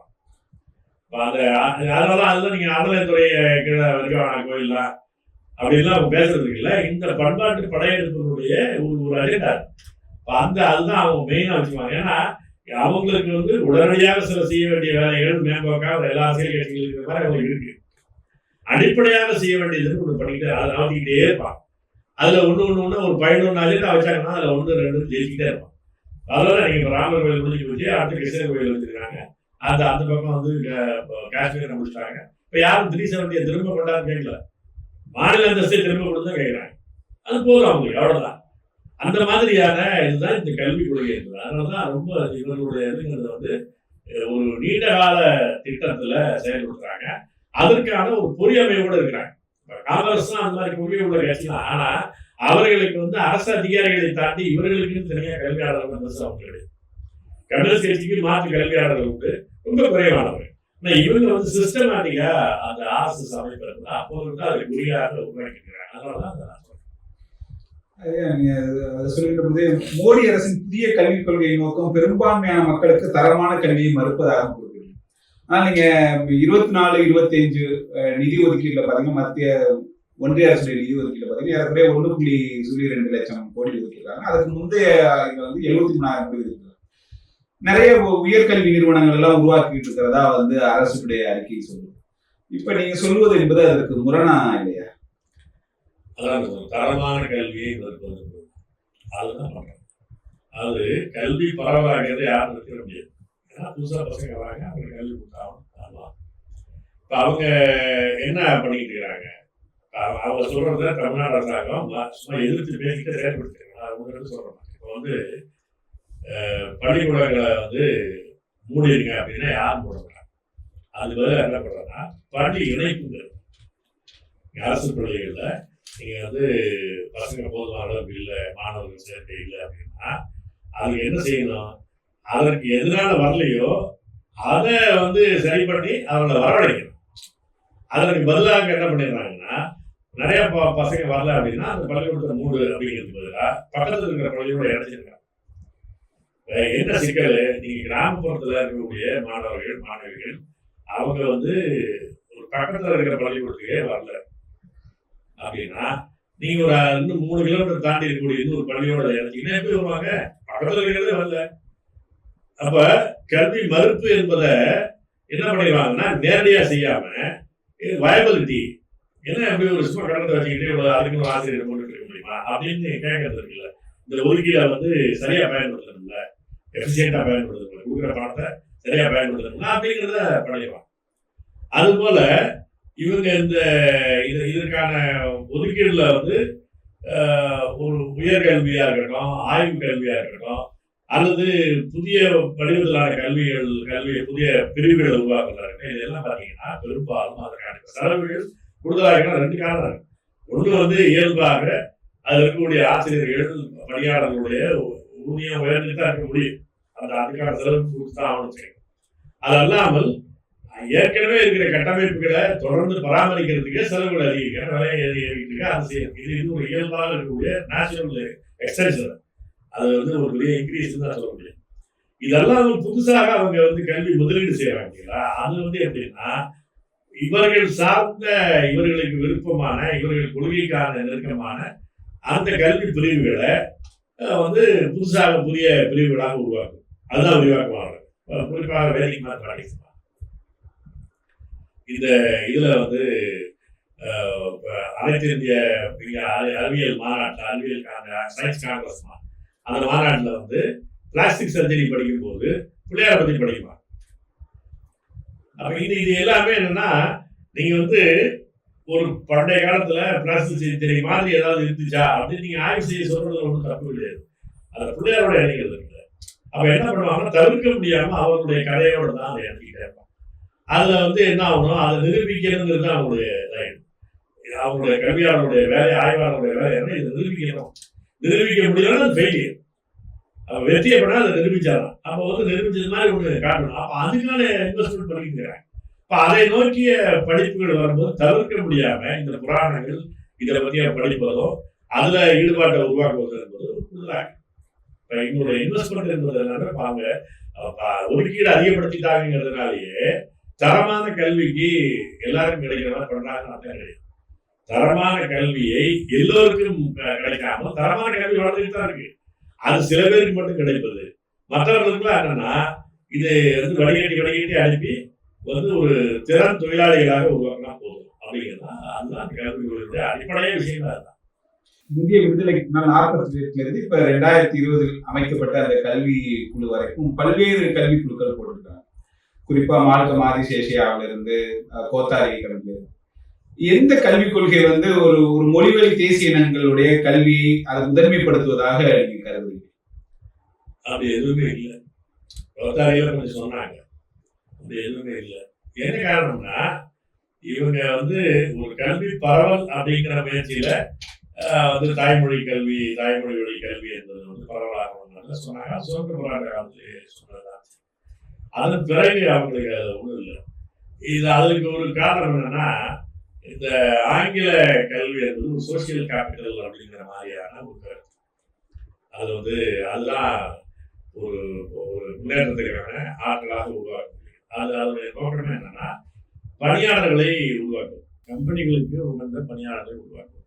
ஏன்னா அது தனியாக கல்விக் கொள்கை கிடையாது, அவங்களுடைய பொருளாதார கொள்கை அரசியல் கொள்கையோட தொடர்புடையது. இப்போ அந்த மாதிரியான இதுதான் உருவாக்குறாங்க. அப்போ அதுக்கு வந்து 2 தளத்தில் செய்ய வேண்டியிருக்கு. அடிப்படை கல்வி என்பது கொடுத்தே ஆகணும். குறைந்தபட்சம் அடிப்படை கணிதமும் அடிப்படை மொழி அறிவு இல்லைன்னா அவங்க என்ன பண்ண முடியும்? அதனால பள்ளி கட்டமைப்புகள் தொடக்க பீரியட்ல அதிகரிச்சு. அதுதான் தவிர இவங்களுடைய கல்வி கொள்கை என்பது வந்து இந்த குழுக்கள்ல வந்து இருக்கிறதுக்குள்ளேயே, அதாவது நாள் ஆக மோசமாயிட்டு இருக்கு. கல்விக் கொள்கையினுடைய அந்த கல்வி குழுக்களுடைய அறிக்கைகள் மோசமாயிட்டு இருக்கு என்பது. அதனால என்ன நமக்கு இருக்குன்னா கஸ்தூரிரங்கன் குழுவை கூட கோத்தாரி குழு பரவாயில்ல அப்படின்னு. ஏன்னா அவங்க வந்து சில ஒதுக்கீடுகளை பேசுறாங்க. சரி, எல்லா குழுக்களுடைய இதுலயுமே வந்து நம்ம ஒன்றும் சினிமா வில்லன் கிடையாது. அப்படி 100க்கு 100 கெடுதலான அறிக்கை அப்படி கிடையாது. கஸ்தூரிரங்கன் குழு அறிக்கை தான் 100க்கு 100 கெடுதலானது. அது அப்படி தொடக்கத்திலே வந்துடாது இல்லை. அப்போ சிலது வந்து சில நன்மையான பரிந்துரைகள் அது இருக்கு. அதுல ஒரு முக்கியமானது குறைந்தபட்சம் 6% ஜிடிபியாவது ஒதுக்கீடு செய்யணும். இன்னும் அது அடையலை. அந்த மாதிரி சிலது இருந்துச்சே தவிர மற்றபடி வேற ஒன்றும் கிடையாது. அதனால கல்வி குழுக்கள் என்பது அரசியல் கொள்கை என்னவோ அதுக்கு தெரிந்தால் போலதான் அது இருக்கு. கல்வியாளர்களே வந்தாலும் கூட கல்வியாளர்கள் தான் அவங்கெல்லாம். ஆனா கல்வியாளர்களா இருந்தாலும் கூட அதுல மால்கம் ஆதிசேஷியா கொள்கை பரவாயில்லன்னு தெரிஞ்சுக்கலாம். ஆனா எல்லாம் பரவாயில்ல தான். பெருசா அது வந்து ஒரு பிரமாதம் அப்படின்னு சொல்றதுக்கெல்லாம் ஒண்ணு இல்லை. இந்த கல்வி குறித்து பேசுகின்ற பொழுதெல்லாம் நெருக்கடி காலத்துல வந்து இந்திரா காந்தி வந்து கல்வியை வந்து பொதுப்பட்டியலுக்கு கொண்டு போயிட்டாங்க. அது மாநில பட்டியலே தொடர்ந்து இருந்தனால் கல்வி இன்னும் வளர்ச்சி அடைஞ்சிருக்கும் அப்படின்னு ஒரு கருத்து. அதை பற்றி என்ன? உண்மை. அது என்னன்னா வளர்ச்சி அப்படிங்கிறது என்னன்னா கல்விங்கிறது வந்து அறிவுங்கிறது என்ன, அறிவு பன்மை தன்மையா, அது வந்து ஒற்றை தன்மை கிடையாது. உலகம் முழுவதும் ஒரு அறிவு கிடையாது. இந்தியா என்பது ஒரு துணைக்கண்டம், பல மொழிகள், பல தேசிய இனங்கள், பல வரலாறுகள் அப்படி இருக்கக்கூடிய ஒவ்வொரு தேசிய இனத்துக்குள்ளே வெவ்வேறு விதமான கல்வி முறைகள் இருந்திருக்குது. அதுல நல்லது கெட்டது எல்லாமே கலந்தாங்க. இப்ப அந்த மாதிரி ஒரு பன்மைத்தன்மை இருக்கும்போது அந்த பன்மைக்கான இடம் கொடுக்கறதுக்கான வாய்ப்பு என்னன்னா அந்த அதிகாரம் அந்த மாநிலத்தில் இருக்கிறது தான். அது தெரிஞ்சதுனாலதான் அரசியலமைப்பு சட்டம் உருவாகிற போது 1000 மையப்படுத்தப்பட்ட அதிகாரங்களை குடிச்சிக்கிட்டாலும் கூட கல்வி அங்கேயே கொடுத்தாங்க, மாநில பட்டியலே வச்சிருந்தாங்க. என்ன பண்ணாங்கன்னா ஒரு ஒரு கல்வி திட்டம் இருக்குல்ல, கல்வி திட்டத்துக்குள்ள ஒரு எங்க போனாலும் ஒரு ஒத்த தன்மை இருக்கணும் அப்படிங்கிறதுக்கு அதுக்கான ஒரு பரிந்துரைக்கிற அமைப்புகள் வச்சிருந்தாங்க தவிர அனைத்து இந்திய அளவில். மற்றபடி அதை அதை கண்ட்ரோல் பண்ணக்கூடிய அதிகாரம் அந்த மாநில அரசாங்கத்துக்கு தான். அது அவங்க சுதந்திரமா முடிவெடுக்கலாம். ஒரு உரையாடலுக்கான ஒன்றாகத்தான் யூஜிசி கூட அப்படித்தான் வச்சிருந்தாங்க. நான் இப்ப இன்னைக்கு அந்த ஒரு அதை பொதுப்பட்டியல்ங்கிற பேரால இந்திய அரசுடைய மேலாதிக்கத்துக்கு கொண்டு போனது என்பதுன்னா இந்த சென்ட்ரலைசேஷன் ப்ராசஸ்ல அது ஒன்று. இது அதுக்கு தகுந்தாற் போல கல்வியை என்பது ஒற்றைத்தன்மையாக்குறது. இப்ப இன்னைக்கு உலகமயமாக்கல் வந்ததுக்கு பிறகு அதோட சேர்த்து அதுக்கு தகுந்தாற் போல அது அடுத்த ஸ்டெப் போயிடுச்சு. அதுக்கு என்னன்னா முதல்ல அந்த அதிகாரத்தை இந்திய அரசனுடைய கைக்கு கொண்டு போறோம்னா எடுத்தரப்புல மாநில பட்டியலிருந்து இந்திய பட்டியலுக்கு போனா அது விகாரமா தெரியும். அதனால பொதுப்பட்டியல்னு கொண்டு போய் ரெண்டு பக்கமும் வச்சுக்கிறது அப்படின்னு பண்ணிட்டு இந்திய அதிகாரம் இந்திய அரசிட்ட இருக்கிற மாதிரி வச்சுக்கிட்டு இருக்காங்க. அதனுடைய விளைவாகத்தான் இன்னைக்கு எல்லா கண்ட்ரோலும் இன்னைக்கு இந்திய அரசு கையில தொடக்கப்பள்ளியிலிருந்து ஆய்வு கல்வி வரையிலும் போறதுக்கான வாய்ப்பு அந்த பொதுப்பட்டியல்ங்கிற வகைப்பிரிவுக்கு போனதுன்னா விளைவு. அது மாநில பிரிவில் இருந்தால் மாநில அதிகாரத்தில் இருந்தால்தான் அந்தந்த தன்மைகளுக்கு தகுந்தால் போல கொடுக்க முடியும். ஆனா இப்ப நமக்கான கல்வி மரபு என்பது வேற ஒரு மொழி இனத்திற்கான கல்வி மரபு என்பது வேற. அந்தந்த மரபுக்கு ஏற்றாற் போல வளர்ச்சி நிலையில் இருக்குது, போராட்டங்கள் இருக்கு, மாற்றங்கள் இருக்கு. இப்ப அதுக்கு தகுந்தாற் போல அந்த வளர்ச்சி முறைக்கு அதிகாரம் அவர்கள்ட்ட இருந்தாதான் முடியும். அதனாலதான் அப்படி கொடுத்திருந்தாங்க. அது எல்லாத்தையும் ஒற்றைத்தன்மையாக்குறதுடைய ஒரு ஸ்டெப் தான் அது இந்திரா காந்தி கொடுத்தாங்க. இப்ப இந்த நெருக்கடி காலத்திற்கு பின்னால் பாத்தீங்கன்னா நெருக்கடி காலத்துல இருந்து அதுக்கு பிறகு இன்றைய வரைக்கும் மத்தியில் திமுக தமிழ்நாட்டை இப்பொழுது ஆண்டு கொண்டிருக்கக்கூடிய திமுக பல்வேறு காலகட்டங்களில் காங்கிரஸோடைய கூட்டணி இருந்திருக்கு, பாஜக கூட்டணி இருந்தது. இப்ப தமிழ்நாடு அரசு பாஜக அரசு ஒரு மாற்றாந்தாய் மனப்பான்மையோடு தமிழ்நாட்டுடைய கல்விக்கு நிதி ஒதுக்கீடு பண்ண மாட்டேங்கிறாங்க, ஒதுக்கப்பட்ட நிதியை அளிக்க மாட்டேங்கிறாங்கன்னு குற்றச்சாட்டு. ஆனால் இந்த கல்வியை மாநில பட்டியலுக்கு மாற்றணும் ஒரு காத்திரமான போராட்டம் நடத்தலன்னு அதன் மீது ஒரு திறனாய்வு இருக்கு. இதை பற்றி நீங்க என்ன கருத்து? உண்மைதான். திராவிடம் எப்பயுமே அப்படித்தான், அதெல்லாம் டபுள் கேம் தான். நான் ஒரு நாடகம் தான் நடத்துறது. அவங்களுக்கு அப்படிலாம் உண்மை கிடையாது. நீங்க எமர்ஜென்சியில கொண்டு போறாங்க. அன்னைக்கு எந்த ஒரு கருத்து உரிமையும் கிடையாது. சரி அப்படி கொண்டு போயிட்டாங்க. முடிஞ்ச பிறகு இவங்க ஜனதா ஆட்சி இருந்துச்சு. அவங்களோட தான் இவங்க 77 ஜனதாவோட தான் இருந்தாங்க. அவங்களோட பேசிருக்கலாமே. பிறகு பிஜேபி கூட்டணியில் வந்தாங்க, அப்போ கொண்டு வந்துருக்கலாமே. அது முயற்சி பண்ணி தோத்து போறதே பிரச்சனையை நான் சொல்லலை, தோற்கவே கூடாதுன்னு சொல்லலை. எதிரி பலமானவன், அது அதிகாரம் இருக்கு, நீங்க அது தோற்கிறது பிரச்சனை இல்லை, முயற்சி பண்ணீங்களாங்கிறது. அப்படி ஒரு குரலை கொடுக்கறது இல்லை. குரல் கொடுத்தாங்கன்னா அதுக்கு திரைமறைவில் ஒரு பேரா இருக்கும், இவ்வளவுதானே தவிர உண்மையாக இந்த மாநில பட்டியலுக்கு கொண்டு வரணும் அப்படிங்கிறது இப்ப இன்னி வரலாம் கிடையாது. இப்ப நீட் எதிர்க்கிறதுக்கு பேசும்போது மாநில பட்டியலுக்கு வேணும்னு பேசுவாங்க, தேர்தல் அறிக்கையில பேசுவாங்க. இப்ப காங்கிரஸ் கட்சியோட கூட்டணி வைக்கிறாங்க, காங்கிரஸ் கட்சியோட கூட்டணி வைக்கும் போது இதை நிபந்தனை அப்படின்னு சொல்லணும் இல்ல. இப்ப நீங்க இந்த தேர்தல் பரப்புரையின் போது சில கல்லூரிகள்ல போய் ராகுல் காந்தி பேசினார், ப. சிதம்பரம் அழைச்சிட்டு போய் பேசினார். அங்க கிறிஸ்டின் காலேஜ், உமன் கிறிஸ்டின் காலேஜ்ல அவர் ராகுல் காந்தி பேசுறாரு. பிள்ளைங்க நிறைய கேள்விகள் கேட்டாங்க உற்சாகமா. அதுல ஒரு பிள்ளை என்ன கேட்டுச்சுன்னா, நீங்க ஆட்சிக்கு வந்தீங்கன்னா கல்வியை திரும்பவும் மாநில பட்டியலுக்கு கொடுப்பீங்களான்னு கேட்டுச்சு. 10 நிமிஷம் தடுமாறுறாரு ராகுல் காந்தி. இப்படிங்கிறாரு அப்படிங்கிறாரு, எல்லாத்தையும் பேசுறாரு. அப்புறம் ப. சிதம்பரம் ஏதோ ஒண்ணு காதுல ஓதுறாரு. பிறகு ராகுல் காந்தி என்ன பேசுறாருன்னா, பள்ளி கல்வி வரையிலும் நாங்க மாநில பட்டியலுக்கு கொடுப்போம். இன்னைக்கு வரையிலும் அவங்க கல்வி மாநில பட்டியலுக்குங்கிறது கரெக்டாவே இல்லை. காங்கிரஸுக்கும் பாஜகவும் ஒரே கொள்கை தான். அங்கதானே இந்திரா கொண்டு போனதே அதை. அதனால இது இன்னைக்கு சரி அந்த எமர்ஜென்சியில பண்ணாங்க, எமர்ஜென்சியை தப்புன்னு கூட இப்ப பேசுறாங்க. சரி இதுவும் பண்ணணும்ல, சரி தவறு நடந்து போச்சு, அது போயிட்டு போகுது. இன்னைக்கு அதை சரி பண்ணிக்கலாம்ல, இன்னைக்கு அதுக்கு ரெடியா இல்ல. சரி காங்கிரஸ் கட்சியோட கூட்டணி சேரும் போது திமுக அதை நிபந்தனையாக்கலாம்ல. நீங்க இதை ஏத்துக்கிட்டீங்கன்னா தான் பண்ண முடியும். ஏன்னா இன்னைக்கு பழைய காலம் மாதிரி இல்லை, காங்கிரஸ் என்பது திமுக தயவுல இருக்கு. ஒரு எந்த சிக்கலும் இல்லாம தோல் மேல ஏறி அப்படியே கேக் வாக்கு மாதிரி வர்றதுக்கான வாய்ப்பு தமிழ்நாட்டில் தான் இருக்கு, வேற எந்த மாநிலத்திலையும் கிடையாது. அவங்க சொந்த தெம்புல நிக்கணும், மற்ற மாநிலங்கள்லாம் சொந்த தெம்புல நிக்கணும். கூட்டணி தோல் மேல ஏறிக்கிட்டு ரொம்ப சுலபமா எண்ணிக்கையில யாரை நடத்தினாலும் ஜெயிக்கிறதுக்கான வாய்ப்பு என்பது இங்கதான் இருக்கு. திமுக அண்ணா திமுக தூக்கி சமைக்குது. இந்த மாதிரி இடத்துல இப்படியான ஒரு வாய்ப்புல கூட இவங்களை வந்து நிபந்தனை விதிக்கலாமே? கிடையாது. இவங்க அதை பத்தி பேசுறதே கிடையாது. குறைந்தபட்சம் நீட்டை விலக்கிக்கிறேங்கிறதா அவங்கள்ட்ட இருக்குதா? கிடையாது. நீட்டை விலக்கிங்க தமிழ்நாடு காங்கிரஸ் கமிட்டி பேசும். சோனியா காந்தி பேசுறாங்களா? ராகுல் காந்தி சொல்றாரு உத்தரவாதம் கொடுக்குறாரா? கிடையாது. அதிகபட்சம் என்ன சொல்றாங்கன்னா நீட்டை வந்து மாடிஃபை பண்ணுவோங்கிறாங்க, ஜிஎஸ்டியை மாடிஃபை பண்ணுவோங்கிறாங்க. இவ்வளவுதானே. எதுதான் உங்களுக்கு மாற்று கொள்கை இருக்குது? அந்த மாற்று கொள்கை வேணும்னு இவங்க என்ன கேட்கறாங்க? இவங்க பாவனா கேஸ், திராவிட குரூப் இருக்குல்ல, இது வந்து சும்மா பாவனையா பண்ணிட்டு இருக்கிறத தவிர உண்மையில சண்டை போட மாட்டாங்க. அப்படி சண்டை போடுற மாதிரி ஏதாவது நடந்துச்சுன்னா அதுக்கு பின்னால் ஒரு பதவி பேரம் நடக்கிறது, அல்லது இவங்க குடும்பத்தில் இருக்கிறவங்க எவனா சிக்கிக்கிட்டு அந்த வழக்கிலிருந்து தப்பிக்கிறதுக்கு ஒரு ப்ரெஷர் போடுறாங்கிறதுனால தவிர உண்மையாக மக்கள் சார்ந்தா அவங்க பண்ணதே கிடையாது. அவங்க வரலாறு அதுதான், பண்ணதே கிடையாது. அதனால இன்னைக்கு நல்ல வாய்ப்பு. பழைய காலம் மாதிரி காங்கிரஸ் பலமா இல்லை. இன்னைக்கு வந்து இங்கேயோ பீகார்லயோ கேரளாவிலயோ எங்க போனாலும் அந்த மாநில கட்சிகளுடைய வந்து கூட்டணி இல்லாமல் காங்கிரஸால பிரதமர் பதவியை பத்தி கற்பனையே பண்ண முடியாது. இப்ப பிஜேபியோட வீக் பொசிஷன்ல இருக்காங்க காங்கிரஸ். அவ்வளவு பெரிய வாய்ப்பு இருக்கும் போது கூட நீங்க பேசுறதுக்கு என்ன? ரெண்டு பேரும் மாநில கட்சிகளை சேர்த்துக்கிறதுக்கு என்ன இருக்கு? அப்படி ஒரு முயற்சியே கிடையாது இவங்களுக்கு. அதனால வந்து திமுக வந்து இப்பன்னு இல்லை, எப்பயுமே வந்து அதான் இதுக்கு முன்னாடிங்க நீங்க வந்து இவங்க பிஜேபியோட சேர்ந்திருந்த காலத்துல இவங்களுடைய சப்போர்ட்டை சார்ந்திருந்த காலம். மன்மோகன் சிங் ஆட்சி இவங்க சப்போர்ட்டை சார்ந்திருந்த காலம். இவங்க விளக்கின பிறகு ஆட்சி கவுந்துருச்சு இல்லை. முலாயம் சிங் அதை போய் திரும்ப ஒட்டினாரு, கொஞ்ச நாள் ஓட்டினாச்சு, முடிஞ்சு போச்சு இல்லை. அது அப்படி இருந்த காலத்துல இவங்க அதை பத்தி கேட்கலையே. கேட்டிருக்க முடியுமே. நீங்க வந்து அன்னைக்கு கேட்டிருந்தா பார்கெனிங் ஸ்ட்ரென்த் உங்களுக்கு அதிகம். இவங்களுடைய ஒவ்வொரு நாளும் இவங்களுடைய ஆதரவு இருந்தால்தான் அவங்க நானே ஓட்ட முடியும் பதவியில. அப்படி இருந்த காலத்துல இவங்க ஒன்று பேசுறீங்க.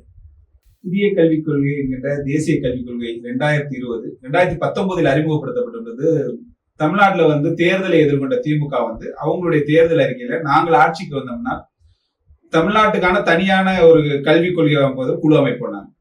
2022 அப்படி ஒரு குழு போட்டாங்க, நீதிபதி டி முருகேசன் தலைமையில. அவர் கல்வியாளர்கள் நீதிபதி முருகேசன் தலைமையில போட்டாங்க.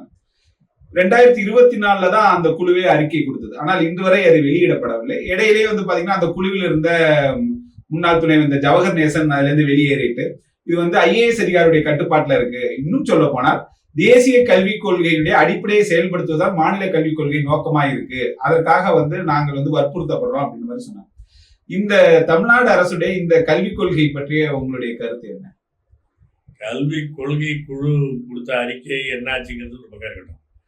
இவங்க என்ன பண்ணிட்டு இருக்கிறாங்கன்னா அந்த அறிக்கையை வெளிப்படுத்தாம இந்திய அரசனுடைய மோடி அரசனுடைய கல்விக் கொள்கையில ஒன்னையா தமிழ் பேரால வெளியிட்டு இல்லம் தேடி கல்வி. அதுதான் அது முதல்ல என்ன பண்ணாங்க, அது கொரோனா காலம், பள்ளிக்கூடமே திறக்காத நேரம், பசங்க வந்து அண்ணாவே மறந்துடுவோம், எனவே பண்ணோம். சரி, கொரோனா முடிஞ்ச பிறகு அதை எப்படி தொடர்ந்தீங்க? இன்னைக்கு தொடர்ந்துட்டீங்க எப்படி? அது ஏன்னா முறைப்படுத்தப்பட்ட பள்ளி கல்வி அதை வந்து க்ளோஸ் பண்ணிட்டு இந்த முறைசாரா கல்வியை பரவலாக்குவது. இது ஏற்கனவே SSAன்னு வந்தது. அதுதான் உண்மையான நோக்கம். அதுதான் அதுல வந்து என்னன்னா முறை சார்ந்த பள்ளி சார்ந்த கல்விக்கான நிதி ஒதுக்கீடை குறைச்சிட்டு 1000 ரூபாய் 2000 ரூபாய்க்கு அந்த வேலை இல்லாத பசங்களை கூப்பிட்டு வச்சு மரத்தடி பள்ளிக்கூடம் நடத்துறது என்பதுதான் நோக்கமே. அதுதான் இல்லந்தடி கல்வி. அதுதான் அந்த மோடியினுடைய கல்விக் கொள்கைகள் சொல்றாங்க. எஜுகேஷன் வாலண்டியர்ஸ் அதான் நீங்க பண்ணிட்டு இருக்கிறீங்க. RSSகாரனை போடல, அவ்வளவுதானே. அவனுடைய நோக்கம் என்பது RSS ஆட்களை வந்து அவன் இன்னும் சொல்ல போனா RSS பசங்க சம்பளம் வாங்காம வருவான்.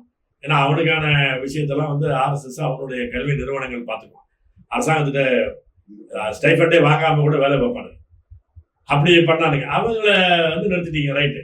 அதுக்கு பிறகு ஊருக்கு ஊரு இப்ப வந்து பட்டதாரி பசங்க, பிள்ளைகள், பெண்கள் இவங்கெல்லாம் வேலை இல்லாத பசங்களை வந்து கூப்பிட்டு வச்சுக்கிட்டு 2000 கொடுத்துக்கிட்டு நடத்துறீங்க. அது என்னத்த வந்துருது? இன்னைக்கு வரல என்ன நடந்துட்டு இருக்குது? எண்ணும் எழுத்தும் எல்லாம் மோடி கல்விக் கொள்கை தாங்க. இந்த எண்ணும் எழுத்தும்ங்கிறதுனா 8ஆம் வகுப்பு வரையிலுமே இந்த ஆனாவனா சொல்லிக் கொடுக்குறது, வாய்ப்பாடு சொல்லிக் கொடுக்குறதுன்னு வச்சுட்டு பாருங்கிறாங்க. நீங்க 8ஆம் வகுப்பு வரல அதை சொல்லிட்டு இருந்தீங்க. இப்ப அப்ப என்ன ஆகுது?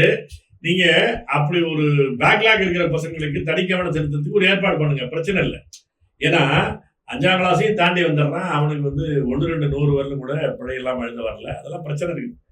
அது மாதிரி ஆனாவனா எழுதிருவான், காணா எழுத வராது, காக்கா கிக்கிலாம் வராது, எதுக்கு இப்போ பக்கத்தில் எது அப்படிலாம் கூட இருக்கிறாங்க பையங்க, அதெல்லாம் சரிதான். இப்போ அதை நீங்க அந்த பேக்லாக் பின்தங்கி இருக்கிற பசங்களுக்கு தனிக்கவனம் செலுத்துறதுக்கான ஏற்பாடு பண்ணீங்கன்னா அது சரி. ஆனா ரெகுலர் பள்ளிக்கூடத்திலேயே நீங்க 8ஆம் வகுப்பு வரல இதுதான் வகுப்புன்னா அந்த பாடத்திட்டம் என்ன ஆகுது? அப்ப என்ன ஆகுது? கடைசி பருவத்துல நீ இந்த பாடத்திட்டெல்லாம் முடி அப்படின்னு ஆசிரியருக்கு போட்டு ப்ரெஷர் போடுறீங்க. போட்டா அவங்க எதையோ நடத்தி முடிச்சுட்டு போயிடுறாங்க. இப்ப இதுவும் இல்லை அதுவும் இல்லைன்னு ஆயிடுது. இதுதான் கல்வி மறுப்பு கொள்கை, மோடியினுடைய கல்வி மறுப்பு கொள்கை. அதுதான் நீங்க செயல்படுத்துறீங்க. அவன் ஏதோ ஒரு சம்ஸ்கிருத பேர் வச்சிருக்கிறான், அதுக்கு பதிலாக தமிழ்ல என்ன எடுத்துக்கிறீங்க? இல்ல, இந்த கல்விக் கொள்கை குழு கொடுத்த அந்த இதை இவங்க ஏன் இன்னும் வெளியிடல? என்ன காரணம்னா அது ஜவஹர் நேசன் சொன்ன குற்றச்சாட்டு தான். ஏன் அப்படின்னா இவர் கொடுக்குற டிராப்டுக்கும் அவர்கள் நினைச்சதுக்கு சம்மந்தம் இல்லாம ஆயிடுச்சு. இவர்கள் சில உள்ளீடுகள் அவர் வச்சார். என்ன மாதிரி, அதாவது அதுக்கான பிலாசபி அவர் முன்னாடி வச்சது என்னன்னா, இந்த பாடத்திட்டம் கல்வி திட்டம்லாம் முன்னாடி இந்த கல்விக் கொள்கைக்கான ஒரு பிலாசபி என்ன பண்ண போறோம் அப்படிங்கிறதுல அவர் என்ன பண்ணாருன்னா, இந்த மண்ணிலிருந்து இந்த மரபுல இருந்து அவர் தொடங்கினார். இந்த மரபுல தான் திணை என்பது இருக்குது, இந்த மரபுல தான் அறம் சார்ந்த செய்திகள் இருக்குது. அப்ப இந்த ரெண்டையும் அடிப்படையா வச்சுக்கிட்டு நம்ம பண்ணணும். இடையில் இந்த இந்திய கல்விக் கொள்கை என்ற பெயரால் வந்திருக்கிற இந்த ஆரியத்துவ மயமானதுலேருந்து விலகணும் அப்படிங்கிறத ஒரு பேசிக்காக வச்சாரு. இதுதான் தமிழ் மண் சார்ந்த ஒரு கல்வி முயற்சி. அதுல குறைகள் இருக்கலாம், அதுல விடுபாடுகள் இருக்கலாம், அது பேசலாம். இப்ப எனக்கே கூட அவர் இப்ப வெளியில வந்த பிறகு புத்தகமா அவருடைய கருத்தை போட்டிருக்கிறாரு, அதுல 1, 2 மாற்று கருத்து இருக்கு. ஆனா அடிப்படையில் சரியான நோக்கம் அப்படிதான் நினைக்கிறேன். சரி, மாற்று கருத்தே இருக்கணும், விவாதிங்க. அவருடைய இதுக்கு விவாதிக்கிறதுக்கு இடம் கிடையாது, அப்பாயின்மெண்டே கிடையாது. சரி, இவரு முருகேசன் போட்டிருக்கிறாரு, அது என்ன இருக்குது? அவங்களுக்கு என்னன்னா அதுக்கு ஒரு நியாயம் என்ன சொல்ல வராங்க, இனியா மாநில அரசுக்கு என்ன நிதி இருக்குது, நீ மாட்டுக்கு அது சொன்ன இது சொன்னாங்க, அது பிரச்சனையே இல்லை. நீங்க பரிந்துரையை வாங்கிக்கிங்க, நல்ல பரிந்துரையை வாங்கிக்கிங்க, அதுல என்னென்ன செயல்படுத்த முடியுமோ செய்யுங்க. இன்னைக்கு நாளைக்கே 5 வருஷத்துல முடிக்கிறது இல்லை அந்த பரிந்துரை எல்லாம். அது ஒரு நீண்ட கால திட்டம். நீண்ட கால திட்டத்துல இன்னைக்கு என்ன ப்ரையாரிட்டி கொடுத்து முன்னுரிமை கொடுத்து இன்னைக்கு இருக்கிற நிதி வாய்ப்புல என்ன செய்ய முடியுமோ செய்யுங்க. மீதியை இப்ப செய்ய முடியல, அடுத்தாப்புல செய்யறோம்னு சொல்லுங்க, அவ்வளவுதானே. இது கல்வி என்பது ஒரு நீண்ட கால திட்டம், ஒரு மாற்று கல்விக் கொள்கை என்பது ஒரு நீண்ட கால திட்டம். அப்ப அப்படி வரும்போது ஒரு 5 வருஷத்துல முடிச்சிட முடியாது. நீங்க எல்லா கோத்தாரி கமிஷன்ல என்ன சொல்றாங்க, இந்த 20 வருஷத்துக்குள்ள அதை செய்யுங்க அப்படித்தானே சொல்றாங்க. ஏன்னா தெரியும் எல்லாருக்கும், ஏன்னா அதுக்கான நிதி ஒதுக்கீடு, மொத்த ஸ்ட்ரக்சரையே மாற்றணும், மூளையே மாற்றி அமைக்கணும். இதெல்லாம் 1000 பிரச்சனைகள் இருக்கு. நீங்க ஒரு பழக்கத்தில் இருக்கிறவங்கள நீங்க இந்த மாதிரி நடத்துங்க அப்படின்னு சொல்லணும். அந்த மாதிரி நடைமுறை கல்வி, நீங்க பாடிக்கிட்டே கல்வி நடத்துங்க, ஆடிக்கிட்டே கல்வி நடத்துங்கன்னா திடீர்னு யாரையும் கொண்டு வர முடியாது. அப்ப இதுக்கு ஒரு பயிற்சியும் முயற்சியும் தேவை, அதுக்கு ஒரு ஸ்ட்ரக்சர், ஒரு டைம் எடுக்கும். இந்த மாதிரி டைம் எடுக்கும் போது அதுக்கான நிதி தேவையும் கூடுதலா இருக்கும். இது எல்லாமே ஒரு காலப்படிக்கு தான் செய்யும், அதுல பிரச்சனையே கிடையாது. முதல்ல இதுதான் எங்களுடைய ஃப்ரேம் ஒர்க்குன்னு அறிவிங்க. உங்களால் அறிவிக்க முடியல, என்ன காரணம்னா நீங்கள் விரும்புவதும் டெல்லி அரசாங்கம் செய்வது அவனுடைய வரப்புக்கு உட்பட்டு இந்தி சமஸ்கிருதம் இல்லாத ஒன்று செய்யறாங்க, வேற ஒண்ணும் அதுல ஒண்ணும் கிடையாது. இந்தி இல்ல, சமஸ்கிருதம் இல்ல. ஆனால் ஆரிய சனாதனத்துக்கு மாற்று திராவிடம் தான் சொல்லுகின்றார்கள். ஒண்ணு இல்லையே, அதுல ஒண்ணு இல்லையே. இப்ப நான் ஒண்ணு சொல்றேன், இந்த யோகா கல்வின்னு அதை கொண்டு வரத்துக்கு மும்பையிலிருந்து அந்த யோகா கல்வி நடத்தக்கூடிய RSS தொடர்பான ஒரு கல்வி நிலையம், என்ன தம்ம எதுன்னு பேரு, அது பார்த்தா புத்த மாதிரி தெரியும், அப்படி கிடையாது. அவர்கள் தான் அதுல அவன் என்ன சொல்லித்தரான், நீங்க யோகாவை அது நம்முடைய ஓகம் தான், தமிழர்களுடைய ஓகம் தான் யோகான்னு சொல்றான். சரி, அந்த உடற்பயிற்சி மூச்சு பயிற்சி மட்டும் இல்லை, அதோடு சேர்த்து வேத கல்வி கொடுக்கப்படுங்கிறான், இதிகாச கல்வி கொடுக்கப்படுங்கிறான். அப்பதான் இந்த யோகா என்பதே ஒரு மென்டல் பேலன்ஸ் உண்டாக்கணும், மன ஒருங்கிணைப்பை உண்டாக்குறது என்பது இந்த வேத கல்வியோடு சேர்த்து கிடைச்சாரான் அப்படிங்கிறதான் சொல்றான். அதுதான் செய்யறான். யோகா கல்வி அதுதான் நடந்துட்டு இருக்கு, தமிழ்நாட்டிலையும் அதான் நடந்துட்டு இருக்கு. எல்லா பள்ளிய கிளாஸ்லயும் வரல, ஏன்னா அதுக்கான பணம் கொடுக்க முடியல, நீங்களாம் தவிர எல்லாத்துலயும் வந்துட்டு இருக்கு. அதே மாதிரி சென்னை மாநகராட்சியை பொறுத்தளவுக்கு என்ன பண்ணாங்கன்னா, சத்துணவு கொடுக்கறத இந்த ஹரே கிருஷ்ணா இஸ்கான் இருப்பாங்க, அவர்களுடைய இதுக்கு கொடுத்துட்டாங்க, அவுட் சோர்ஸ் பண்ணிட்டாங்க. கட்டடம் இவங்களோடது, பாத்திரம் இவங்களோடது, ஊழியர்கள் இவங்களோடது, சமையல்ங்கிறது அவங்களோடது, சமையலுக்கான பொருளை அவங்க நன்கொடையா கொடுப்பாங்க. இப்படியானதை பண்ணாங்க. சிக்கல் என்ன வந்துச்சுன்னா, இது வந்து இது இது இங்க இல்ல, முன்னாடியே கர்நாடகாவில் முயற்சி பண்ணி பார்த்துட்டாங்க. என்ன நடந்துச்சு அப்படின்னா, பசங்க சாப்பிடல. ஏன் அப்படின்னா, அவருடைய உணவு முறை இருக்குல்ல, வெங்காயம் சேர்க்கக்கூடாது, பூண்டு சேர்க்கக்கூடாது. அது ஒரு பிராமணர்கள் வீட்டினுடைய கல்வி முறை. அதுவும் ஆர்த்தடாக்ஸ் பிராமின் தான். இப்ப யாரும் பூண்டு சேர்க்காம, அதுவும் வெங்காயம் சேர்க்காம பிராமணர்கள் இப்ப இல்ல இருந்துச்சுங்க. ஆனா அது ஒரு ஆர்த்தடாக்ஸ் பிராமின்ஸுக்கு அதுதான் பண்ணுவாங்க. இது ஏன், அதுக்கு என்ன, அதுக்கு ஒரு இது சொல்ல வரான்னா, அதுக்கு ஒரு வேதிக் சயின்ஸ் சொல்றாரு. இந்த வெங்காயமும் பூண்டும் சாப்பிட்றவனுக்கு வன்முறை குணம் வந்துடும், சாத்வீக குணம் இருக்காது, சாத்வீகத்தை உருவாக்குறதுக்கு இதுதான் அப்படிங்கிறது தான் அவன் அதுக்கு ஒரு பிலாசபி வச்சுக்கிட்டு பேசுறான். ஏதோ ஒரு பொருள் இல்லது. அப்ப வந்து அதை இவன் மாநகராட்சி பசங்களுக்கு கொடுத்துட்டான். பசங்க இங்கேயும் சாப்பிடல. அப்புறம் தான் அதை எல்லாரும் சொன்ன பிறகுதான் அதை இந்துல நிறைய தொடர்ந்து எழுதுனாங்க. அப்புறம் நிறுத்தி வச்சிருக்காங்க. இப்போதைக்கு வச்சுக்க, நாளைக்கு வரலாம். ஏன்னா அது என்னன்னா சென்ட்ரலைஸ்டு கிச்சன் கொடுக்குறாங்க. இப்பயும் கொடுத்துட்டு இப்போ சென்ட்ரலைஸ்டு கிச்சன்னா ஏற்கனவே அப்படிதான் இருந்துச்சு. முதல்ல மதிய உணவு திட்டம் வந்த போது, காங்கிரஸ் கட்சி காலத்துல மதிய உணவு திட்டம் வரும்போது என்ன பண்ணுச்சுன்னா, ஒரு ஒரு 4-5 ஊர்கள் கிராம பள்ளிக்கூடங்களை கவர் பண்ற மாதிரி ஒரு இடத்துல மையப்படுத்தப்பட்ட ஒரு சமையல் கூடம், அங்க சமைப்பாங்க. வண்டியில வச்சுட்டு வந்து கொடுப்பாங்க. வந்து சேர்றதுக்குள்ள ஆறி போயிடும், நேரம் தள்ளி போகும், அந்த வரக்கூடிய இடத்துல தூசிகள் வந்துடும். அப்படியே 1000 பிரச்சனைகள் வந்ததுனாலதான் அந்தந்த இடத்துலயே சமையல் கூட வைக்கணுங்கிறதுலாம் வந்துச்சு. சத்துணவு வந்ததுக்கு பிறகு அது பரவாயில்ல ஆயிடுச்சு, வேற வழி இல்லை, அங்கேயே தான் பண்ணி கொடுக்கணும்னு வந்துச்சு. இப்ப இன்னைக்கு மீண்டும் சென்ட்ரலைஸ் கிச்சன் கொடுப்பாங்க. இது எதைதான் இவங்க மறுக்கிறாங்க? ஒண்ணும் கிடையாது. அதனால இவங்க வந்து இது ஒரு பெரிய ஆரியத்துவத்துக்கு எதிரானவர்கள் அப்படிங்கிறத என்ன பண்றாங்கன்னா, ஆரியத்துவ கல்விக் கொள்கையை சமஸ்கிருதம் இல்லாமல், இந்தி இல்லாமல் செயல்படுத்திட்டு இருக்கிறாங்க. அவ்வளவுதான். நீ தமிழ்ல வந்து வால்மீகின்னு எழுதுனா நமக்கு என்ன, அதுல என்ன குறைஞ்ச போகுது, அதுல என்ன மாற்றி வந்துருது? அதே தான் சொல்ல போறீங்க. உங்களுடைய முன்னோர்களை சொல்ல போறது இல்லையா? உங்களுடைய அறிஞர்களை திருவள்ளுவரையோ தொல்காப்பியரையோ நீங்க சொல்லிக் கொடுக்க போறது இல்லை. தமிழ் எழுத்துல அதை சொல்லிக் கொடுக்குறீங்க. அதுல என்ன இருக்குது? அதனால இவங்கள்ட்ட மாற்று கொள்கையே கிடையாது. தமிழ்ல அதை சொல்றாங்க, அவ்வளவுதான். இந்த பாஜக RSS எதிர்க்கணும்னு சொல்லுகின்ற இந்த திமுக, நீங்க சொல்ற அதே சென்னை மாநகராட்சி பள்ளியில கடந்த ஆண்டு ஆகஸ்ட் 28 அன்றைக்கு மகாவிஷ்ணு அப்படின்ற ஒருத்தரை கூப்பிட்டு பேச வைக்கிறார். அவர் அங்கு இருக்கக்கூடிய மாற்றுத்திறனாளி ஆசிரியரே, நீ இப்படி வந்து இருக்கிறது காரணமே உன்னுடைய முன்ஜென்மம் இதுதான் சொல்லி சொன்னார். அதை பற்றி அன்பில் மகேஷ் பொய்யாமொழி, கல்வித்துறை அமைச்சர் அன்பில் மகேஷ் பொய்யாமொழி, என்னுடைய இடத்துல வந்துட்டு இப்படி பண்ணா நான் விட்டுருவானான்னு சொல்லி சொன்னாங்க. ஆனால் அவரை அழைத்தது என்பதே வந்து இந்த கல்வித்துறை தான். இதை பற்றி நீங்க என்ன நினைக்கிறீங்க? இது வந்து என்னன்னா, சிக்கிக்கிட்ட பிறகு சவுண்டு கிடப்பது, மாட்டிக்கிட்ட பிறகு திருடன் கத்துறது இருக்குல்ல, அந்த மாதிரி பேச்சு. இது எப்பயுமே அப்படிதான், யாருமே அப்படிதான், இவங்களும் இல்லை, யாரா இருந்தாலும் சிக்கிக்கிட்ட பிறகு முற்போக்கு தான் பேசுவாங்க.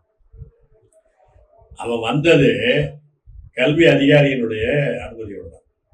அதுதான் சிஸ்டமா வச்சிருக்காங்க. அந்த பிரின்சிபல், அந்த பள்ளி முதல்வர் இருந்ததெல்லாம் முடிவெடுத்துட முடியாது. அவங்க வந்து மாவட்ட கல்வி அதிகாரி, அந்த பகுதியினுடைய கல்வி அதிகாரி அவங்களுடைய ஒப்புதலோடு தான் பண்ண முடியும். பரிந்துரை கூட அங்கேருந்து தான் வரும்.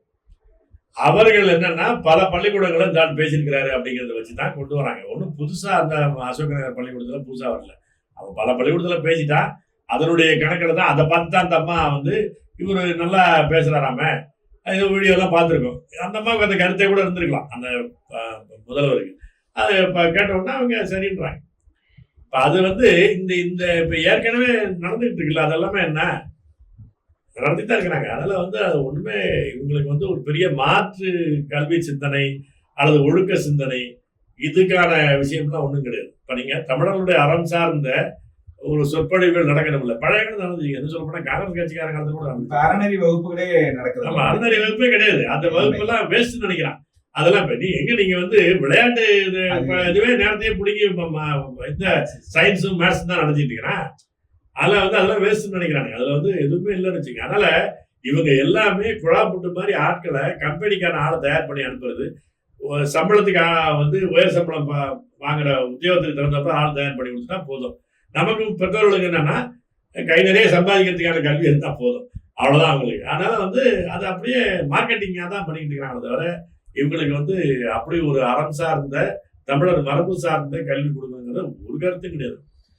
தமிழ்நாடு அரசு நியமித்த அந்த கல்விக்குழு அதனுடைய அறிக்கை இதுவரைக்கும் வெளிவரல. ஆனால் பள்ளிக்கல்வித்துறை அமைச்சர் அவர் வந்து தேசிய கல்விக் கொள்கை 2020 மத யானைன்ற அந்த நூல் வெளியானது. அந்த நூல் பாத்தீங்கன்னா அதை பற்றி உங்களுடைய கருத்து? அது என்னன்னா காப்பி பேஸ்ட் பலதுல நான் அதை படிச்சுட்டேன், மொத்தமா படிச்சுட்டேன். அது வந்து நல்ல நூல், பரவாயில்ல, சொந்தமா எழுதல. ஆனா யாரை இப்ப நீங்க வந்து நான் எழுதின நூல், அதை நீங்க வந்து அப்படியே நம்ம அந்த முதல் நம்ம வெளியிட்ட நூல் இருக்குல்ல 2016 அதுல இருக்கக்கூடிய வார்த்தைக்கு வார்த்தை சென்டென்ஸ் அப்படியே காப்பி பேஸ்ட் இருக்கிறதுல அதை காட்ட முடியும். அது மாதிரி கல்வியாளர் ஆசிரியை உமா மகேஸ்வரி அவங்க எழுதின புத்தகம், அது மாதிரி பிரின்ஸ் கஜேந்திர பாபு எழுதின புத்தகம், இது எல்லாத்தினுடைய கலவை தான் அந்த புத்தகம். இவங்களுடைய சொந்த முயற்சி இல்லை. சரி, பரவாயில்ல, எழுதுறவரு அதை குறைந்தபட்சம் அதில் என்ன நாணயமா இருந்திருக்கணும்னா, இந்த நூல்லாம் எங்களுக்கு இந்த எழுதுறதுக்கு உதவியா இருந்துச்சுன்னு கூட உதவிய நூல்கள் எழுதுற ஒரு மரபு இல்லை. அதையாவது பண்ணிருக்கலாம், அதை செய்யல என்ற ஒரு குறை இருக்கணும். அதுல அது இருக்கட்டும், அதை நான் திருடிட்டார் அப்படின்னு நான் சொல்ல வரல. சரி, சொல்றாரு, அவ்வளவுதான். ஒரு மந்திரி எதையாவது எழுதுறாருன்னு நினைக்கிறேன். ஆனா இந்த கல்விக் கொள்கையை முகநூலில் எழுதியதற்காக அந்த உமா மகேஸ்வரிக்கு பனிஷ்மெண்ட் சஸ்பெண்ட் பண்ணாங்க. அதெல்லாம் எதிர்த்து போராட்டம் நடத்தி அதெல்லாம் கல்வியாளர்லாம் தலையெடுத்த பிறகு நாங்கெல்லாம் கூட அறிக்கை கொடுத்தோம். அதெல்லாம் பிறகு இப்ப என்ன ஆயிருக்குன்னா, விசாரணை நடத்தி அது குற்றம்தான்னு சொல்லி அவங்களுக்கு 3 ஆண்டுக்கான இன்கிரிமெண்ட் ஊதிய உயர்வை கட் பண்ணி வச்சிருக்காங்க. அப்ப அதை எதிர்த்து கேட்கணும், என்ன இது? அது இந்த கல்விக் கொள்கையே வந்து தன்னுடைய பெரிய தவம் போல சொன்ன ஜவஹர் நேசனை எஜெக்ட் பண்ணி விளையாட்டுட்டீங்க. மத யானை வந்து சொந்த மக்கள் மீது மோதுது. இவங்க ஒண்ணு கிடையாது, புத்தனா வேற, இவங்க நடைமுறை வேற. அந்த கல்விக் கொள்கையை இவர் நடத்துற கல்விக் கொள்கை என்ன, இவர் எழுதுற கல்விக் கொள்கையை நான் கேட்கல. நடத்துற கல்விக் கொள்கை என்ன? மோடி கல்விக் கொள்கையை எதிர்த்து பேசிக்கொண்டு செயல்படுத்திட்டு இருக்கீங்க. இது நீங்க எதிர்த்து பேசாம இருந்தா கூட பரவாயில்ல, நீங்க வந்து ஒரு மயக்கத்தை உண்டாகிறீங்க. செய்யறது எதிர்த்து பேசுறது போல பேசிக்கிட்டு செயல்படுத்துறது போல அதை செயல்படுத்திட்டு இருக்கீங்க. அதை நீங்க எதிர்க்கிறீங்கிறதுக்கான ஒரு ஆவணம் போல கல்வி அமைச்சரே அதை போட்டாரு, மத யானை புத்தகம் போட்டாரு, அவரே அதை எதிர்த்திருக்கிறாரு அப்படின்னு ஒரு டாக்குமெண்ட்டை காட்டுறீங்க எங்களுக்கு. நீ என்ன நடப்பு என்ன, நீ என்ன சொல்லுகிறாய் என்பதை வைத்து நான் இடைப்பட முடியாது. நீ என்ன செய்கிறாய் என்பதுதான் உனக்கான திறவுகோல். உரைகள் அதுதான். நீ என்ன செஞ்சுக்கிட்டு இருக்கீங்கன்னா அவங்க அதுக்கான வேலை தான் பார்த்துட்டு இருக்கிறீங்க. திராவிட என்னைக்குமே ஆரியத்துக்கு அடியாளுங்க. அவர் சொல்றதை இவர் செய்வார், ஆண்டவன் சொல்றான், அருணாச்சலம் செய்யறான். அதனால வந்து இது சும்மா, ஆனா வெளியில மட்டும் சவுண்டு கிளம்பி பேசிட்டு இருப்பாங்க. அது இல்லை, இது இல்லை. அதிகபட்சம் அவங்க எதிர்க்கிறது என்ன, இந்தியும் சமஸ்கிருதத்தையும் எதிர்ப்பாங்க, அவ்வளவுதான், வேற ஒன்றும் கிடையாது. நிறைவா ஒரு கேள்வி. இப்ப தமிழ்நாடு எதிர்கொள்கின்ற சிக்கலில் இந்த வெளியார் சிக்கல் என்பது முதன்மையானது. ஏறக்குறைய 1 கோடி பேர் வந்து அயலார் வந்து தமிழ்நாட்டில் குடியேறி இருக்கிறாங்க. இவர்கள் வெறும் தொழிலாளிகளாக, தனிநபர்களாக வரல, குடும்பமா வர்றாங்க. அப்படின்றப்ப அவர்களுடைய பிள்ளைகள், அவர்களுடைய வளர்ச்சி, அவருடைய கல்வி என்பது இருக்கு. இப்ப தமிழ்நாட்டுடைய கல்வி சூழலில் இந்த அயலாருடைய வருகை, அயலாருடைய குடியேற்றம் என்பது என்ன வகையான பாதிப்புகள் ஏற்படுது? இதுக்கு என்ன செய்யணும்? என்ன சிக்கல்னா, முதல் விஷயம் இருக்கிற இன்ஃப்ராஸ்ட்ரக்சர், கல்வி கட்டமைப்பு, அதற்கான நிதி நெருக்கடி. இது நம்ம ஊர்ல தமிழ் பிள்ளைகளுக்கு கொடுக்கறதுக்கு பணம் இல்லை. அப்படி இருக்கும்போது புலம்பெயர் தொழிலாளிகள் அந்த குடும்பத்தை இங்க தங்க வச்சுக்கிட்டு அவர்களுக்கு கொடுக்குற வேலையெல்லாம் ஆரம்பிச்சிங்கன்னா இருக்கிற நிதி நெருக்கடியெல்லாம் செய்ய முடியாது. அடிப்படையான ஒரு ஃபிளாட்டான ஒரு விஷயம். இன்னொன்று, இந்த பசங்க வந்து இப்போ அரசு பள்ளிக்கூடத்துலையோ, அரசு உதவி பெறும் பள்ளிக்கூடத்துலையோ, அல்லது பணம் இருந்துச்சுன்னா தனியார் பள்ளிக்கூடத்துலையோ படிக்கிறாங்க. தனியார் பள்ளிக்கூடங்கள்ல இந்த திமுக காரங்க நடத்துகிற பள்ளிக்கூடங்கள், அதிமுக காரங்க நடத்துகிற பள்ளிக்கூடங்கள்லயே ஹிந்தி இருக்கு. அது ஒன்றும் சும்மா பேசிக்கிட்டு தானே தவிர அவங்க எல்லாருமே ஹிந்தி நடத்திட்டு தான் இருக்கிறாங்க. அங்க நடத்தக்கூடிய பாடங்கள்ல வந்து எல்லா புராண கதைகள் எல்லாமே தமிழர்களை இழிவுபடுத்தக்கூடிய எல்லா புராண கதைகளையும் அங்க படிச்சுட்டாங்க. இங்கிலீஷ்ல படிக்கிறாங்க, அவ்வளவுதான் வித்தியாசம், வேற ஒன்றும் கிடையாது. அப்போ வந்து சமஸ்கிருத பிரேயர் நடத்துறது வந்து இங்கிலீஷ்ல வந்து அந்த புராணங்களை படிக்கிறது, A for Arjuna, B for Bhima, C for chakra, D for Dharman படிக்கிறது இருக்குல்ல, இது எல்லாமே வந்துருச்சு. அதுல ஒண்ணுமே வித்தியாசமே கிடையாது. அது இவர்கள் நடத்தக்கூடிய பள்ளிக்கூடங்களே வந்துருச்சு. இப்ப அரசு உதவி பெறும் பள்ளிக்கூடங்கள்ல ஹிந்தி பசங்க வந்து படிக்கிறாங்க. இப்போதைக்கு மாநில கல்வி திட்டத்துல தமிழை ஒரு மொழிப்பாடமா படிக்க வேண்டிய அவசியம் இருக்கு, படிக்கிறாங்க. ஒரு கட்டத்துக்கு பிறகு அவங்களோட எண்ணிக்கை அதிகரிக்கும் போது என்ன கோரிக்கை வரும், எங்க தாய்மொழியை எங்களுக்கு சொல்லிக் கொடுங்க அப்படிங்கிற கோரிக்கை வந்துச்சுன்னா நீங்க மறுக்க முடியாது. அது ஒரு ஜனநாயக உரிமை. ஏன்னா நீங்க அவங்க தங்க வச்சுட்டீங்கன்னா அப்புறம் அவங்களுக்கு உள்ள செஞ்சுதானே ஆகணும். அப்ப நீங்க தங்க வைக்கிறதுக்கு நீங்க இப்ப எல்லா ஏற்பாடு பண்றீங்க, கல்வி கூடத்திலையும் சேர்த்துக்கிறீங்க. அப்ப அவன் மொழியை படிக்கிறதுக்கு ஒரு ஏற்பாடு வேணும்னு கேட்டா அப்புறம் ஹிந்தி தானா வந்துடும் உங்களுக்கு. அப்ப நீங்க இந்தியை எதிர்ப்பதாக சொல்லக்கூடியது கூட எவ்வளவு நாள் நீடிக்குன்னு சொல்ல முடியாது, பண்ணிதான் ஆகணும். நீ ஏற்கனவே தனியார் பள்ளிக்கூடங்களை நீங்க நடத்துற பள்ளிக்கூடத்திலேயே வச்சுட்டு இருக்கீங்க. அது எல்லாமே தமிழ்நாடு அரசாங்கத்தினுடைய கல்வித்துறையின் கண்காணிப்பின் கீழ் தான் இயங்குது. அது ஒன்றும் தனியார் துறைனா அப்படியே சும்மா தலைமை கூடமா இல்லை, அது இந்த டிபார்ட்மெண்ட் கீழ் தான் அது இயங்குது. அங்கே எல்லாமே இன்ஸ்பெக்ஷன் பண்றீங்க, எல்லாமே பண்ணிட்டு இருக்கீங்க. மெட்ரிகுலேஷன் பள்ளிகளுக்கான டிபார்ட்மெண்ட் இருக்கு, அந்த கல்வித்துறையின் கீழே இருக்குது, பள்ளி கல்வித்துறையின் கீழே இருக்குது. அதன் கீழே தான் கண்காணிக்கப்படுது, அதன் கீழே தான் வந்து நிர்வகிக்கப்படுது. தனியார் வந்து நிதி கொடுத்து எல்லாம் மக்கள்கிட்ட பணம் வாங்கிட்டு கட்டணம் வாங்கி பண்ணாலும் கூட கல்வி திட்டம் எல்லாமே உங்களுடைய நேரடி பார்வையில் தான் நடக்குது. அங்கே நீங்க இந்திய அனுமதிக்கிறீங்க, அங்கே நீங்க வந்து சராதரத்தை அனுமதிக்கிறீங்க. அப்புறம் என்ன இருக்குது? இது இன்னைக்கு அந்த எண்ணிக்கை கூடுதலா நாளைக்கு வந்துச்சுன்னா அது இன்னும் பிரச்சனை ஆயிடும். இப்ப அந்த வெளியார் வரும்போது அவனுடைய பண்பாடுகளுக்கு இடம் கொடுக்க வேண்டியது. இப்பயே நீங்க பாத்தீங்கன்னா இந்த பள்ளி ஆண்டு விழாக்கள்ல அந்த பசங்களையும் அகாமடேட் பண்ணணும் அப்படின்னா அவங்களுடைய பாடல்களையும் சேர்த்துக்கிறாங்க. நம்ம பிள்ளைங்க தாங்க, அவன் யாரா இருந்தாலும் சின்ன பசங்க, அவன் எந்த மொழி பேசுறவனா கூட இருக்கலாம், அவனுடைய திறன் வந்து வெளிப்படுத்தணும் ஒரு ஆண்டு விழாவில் அப்படின்னா அவனை அனுமதித்தானே ஆகணும். அது ஒண்ணு வருது, அதுல அந்த கோஷ்டிக்குள்ள நம்ம பிள்ளைங்க 2 பேரும் சேர்த்து விடுறாங்க, அந்த பாட்டை நம்ம பிள்ளைங்க பாடிக்கிட்டு. இப்ப பழைய காலத்துல ஆண்டு விழாலாம் அப்படியே இருந்துச்சு. இப்ப இன்னைக்கு வந்து மொத்தமா சினிமா பாட்டை வச்சு ஆடுறீங்க, அது ஒரு பண்பாட்டு சீரழிவுன்னு வச்சுங்க. இன்னொன்னு இந்த மாதிரி பண்ண ஆரம்பிச்சிடுறீங்க. ஏன்னா அவன் இன்னைக்கு வர வர வர அப்படித்தானே பண்ணி ஆகணும், அவர்களுக்கு ஒரு இடம் கொடுத்தானே ஆகணும். அவன் ஒரு நாடகம் எடுத்துறானுவான், அவன் பண்ணித்தானே ஆகணும் அதை. அப்ப இந்த எல்லாமே பாத்தீங்கன்னா அப்படியே கொஞ்சமாக ஒரு ஆரிய மயமாக்கல் என்பது இந்த பண்பாட்டு துறையிலையும் கல்வித்துறையிலையும் உங்களுடைய அனுமதியோட உங்களுடைய செலவுலையும் அது நடக்கும். அது தெரிஞ்சேதான் அது நாளைக்கு நடக்கும். தெரியாது, அது தெரிஞ்சதான் விடுறீங்க. ஸ்லோ பாய்சனா வந்துச்சுன்னா அவரை ஏற்றுக்க மாட்டான், கண்டுக்க மாட்டான். திடீர்னு இன்ஜெக்ஷன் போட்டாதான் கஷ்டம், கொஞ்சமா உணவுல கலந்துட்டா போகுது அப்படிதான் நினைக்கிறீங்க. வேற என்ன? இந்த நேர்காணலுடைய சாரமா நிறைவான ஒரு கேள்வி. வள்ளுவன் தன்னை உலகனுக்கே தந்து வான்புகள் கொண்ட தமிழ்நாடு சொன்ன பாரதி சொல்கின்ற கல்வியில் சிறந்த தமிழ்நாடுனார். தமிழ்நாடு கல்வியில் சிறந்ததாக விளங்குவதற்கு உங்களுடைய பரிந்துரை என்ன? அது கல்வி முறையில ஒரு அடிப்படை மாற்றம். அந்த அடிப்படை மாற்று கல்வியை சுருக்கமா நான் என்ன சொல்றேன்னா,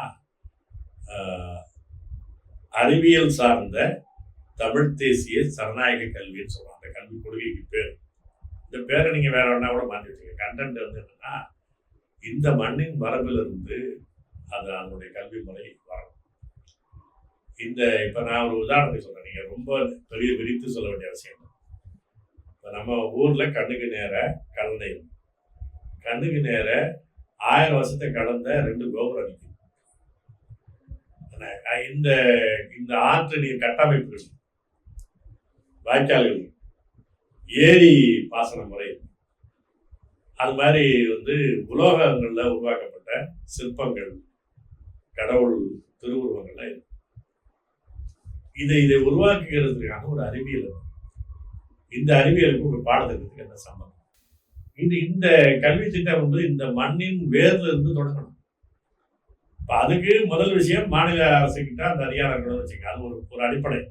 எல்லாத்தையும் பாடத்திட்டத்தை முடிவெடுக்கிறது என்சிஆர்டின்னு வந்துட்டா அது கஷ்டம் இருக்கு. எல்லாமே மாநில அரசுக்கு தான் முடிவெடுக்கிறது. ஒரு அந்த அதிகாரத்தை திரும்ப மீட்கணும். அது ஒரு அரசியல் போராட்டம்.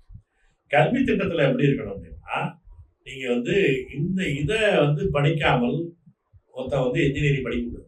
நம்முடைய மருத்துவம் இருக்குல்ல, இந்த மருத்துவத்தை வந்து நீங்க தனியா ஒரு ஓரமா வைக்கிறீங்க. சித்த மருத்துவத்தை தனியா வைக்கிறீங்க. சீனாவில் என்ன பண்றான்? இன்டகிரேட்டட் மெடிசன் தான். அங்க வந்து 4 ஆண்டு வச்சிருக்கிறான் மருத்துவ படிப்பு. அவன் முதல்ல வந்து சீனாவுடைய மரபான மருத்துவத்தை படிக்காமல் அவன் போகவே அலோபதியும் சொல்லிதான் தரான். ஆனா என்ன பண்றான்னா, தனியா அலோபதியும் கிடையாது, எல்லாம் கலந்த ஒரு மருத்துவ முறை தான். இதெல்லாம் சிறந்தது இருக்குமோ பண்றான். இப்போ உதாரணத்துக்கு இப்போ நீங்க அறுவை சிகிச்சை என்பது வந்து அலோபதி தான் வளர்ந்துருக்குது அப்படின்னா அதை எடுத்துட்டு போகலாம். ஆனா இந்த மருத்துவம் சார்ந்து பிரிவென்டிவ் மெடிசன் என்பது வந்து இங்க நம்முடைய சித்த மருத்துவத்துல, மண்ணின் மருத்துவத்துல இருக்கு, உணவோட சேர்ந்து இருக்கு. இதை நீங்க பாடத்திட்டத்துல சேர்க்காம இங்க ஒரு மருத்துவ கல்வி கொடுக்கறதுல என்ன இருக்குது? இப்ப அது மாதிரி சொல்றேன். அது மாதிரி இப்ப நீங்க வந்து இந்த பெரிய தஞ்சாவூர் பெருவுடையார் கோயிலுடைய 1000வது ஆண்டு விழா நடந்த போது அதை ஒட்டிய அது ஒரு பக்கம் விழா நடந்துட்டு கோயில், இன்னொரு பக்கம் அந்த பக்கத்துல இருக்கக்கூடிய வல்லத்துல இருக்கிற அந்த பெரியார் பல்கலைக்கழகத்துல, மணியம்மை பெரியார் பல்கலைக்கழகம், அந்த பல்கலைக்கழக வளாகத்துல அரசாங்கத்தினுடைய ஏற்பாட்டுல அந்த வளாகத்தை பயன்படுத்திக்கலாம். அந்த வளாகத்துல அந்த அரங்கத்துல அந்த 6 நாளா இருக்கும் நிறைய ஆய்வு கட்டுரைகள் படிக்கப்படுது. அந்த அந்த பல்கலைக்கழக அந்த கல்லூரியுடைய முதல்வர் உட்பட நிறைய ஆய்வு கட்டுரைகள்லாம் வச்சாங்க. அந்த ஆய்வு கட்டுரைகள் நான் அதுல 1-2 நான் பார்த்தேன், வியந்து போறாங்க.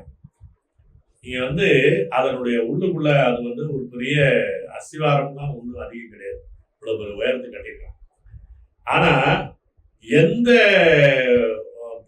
புவி நடுக்கம் வந்தாலும் கூட, நிலநடுக்கம் வந்தா கூட அது அதிர்ச்சி ஆடாம பார்க்கறதுக்கு கீழே இருந்து அதுக்கான ஒரு ஷாக் அப்சர்வர் மாதிரி பண்ணிருக்காங்க. அதுக்கான சரளக்கல், மணல் அப்படிலாம் போட்டு அதை பண்ணிருக்காங்க. அது எப்ப தெரிஞ்சுன்னா, இவர்களை அங்க இருக்கிற அதிகாரிகளுக்கு ஒரு அறிவு கிடையாது. அவன் என்ன பண்ணான், அந்த வரக்கூடிய மக்களுக்கு தண்ணி வேணும் அப்படின்னு அங்கேயே போர் போட்டான். நம்ம பெரிய கோயில் பாதுகாப்பு குழு சார்பில் போராட்டம் நடத்தினோம், வழக்கு நடத்தினோம். அப்புறம் வழக்கில் அது நிறுத்தின பிறகு நான் நிறுத்தினான். அந்த பள்ளம் நோண்டினா பாருங்க போரு, அந்த போரை நம்ம தடுத்து நிறுத்திட்டோம். அந்த போரை எடுத்து அந்த மண்ணை எடுத்தா பாத்துங்க, அப்பதான் தெரிஞ்சிச்சு என்ன மாதிரி ஸ்ட்ரக்சர் உள்ள இருக்கு. அதை வச்சு ஒரு ஆய்வு கட்டுரையே முடிஞ்சாங்க. இதெல்லாம் நீங்க படிக்காம பிஆருக்கு எதுக்கு படிக்கிற, பிடெக் எதுக்கு படிக்கிற, சிவில் இன்ஜினியரிங் எதுக்கு படிக்கிற?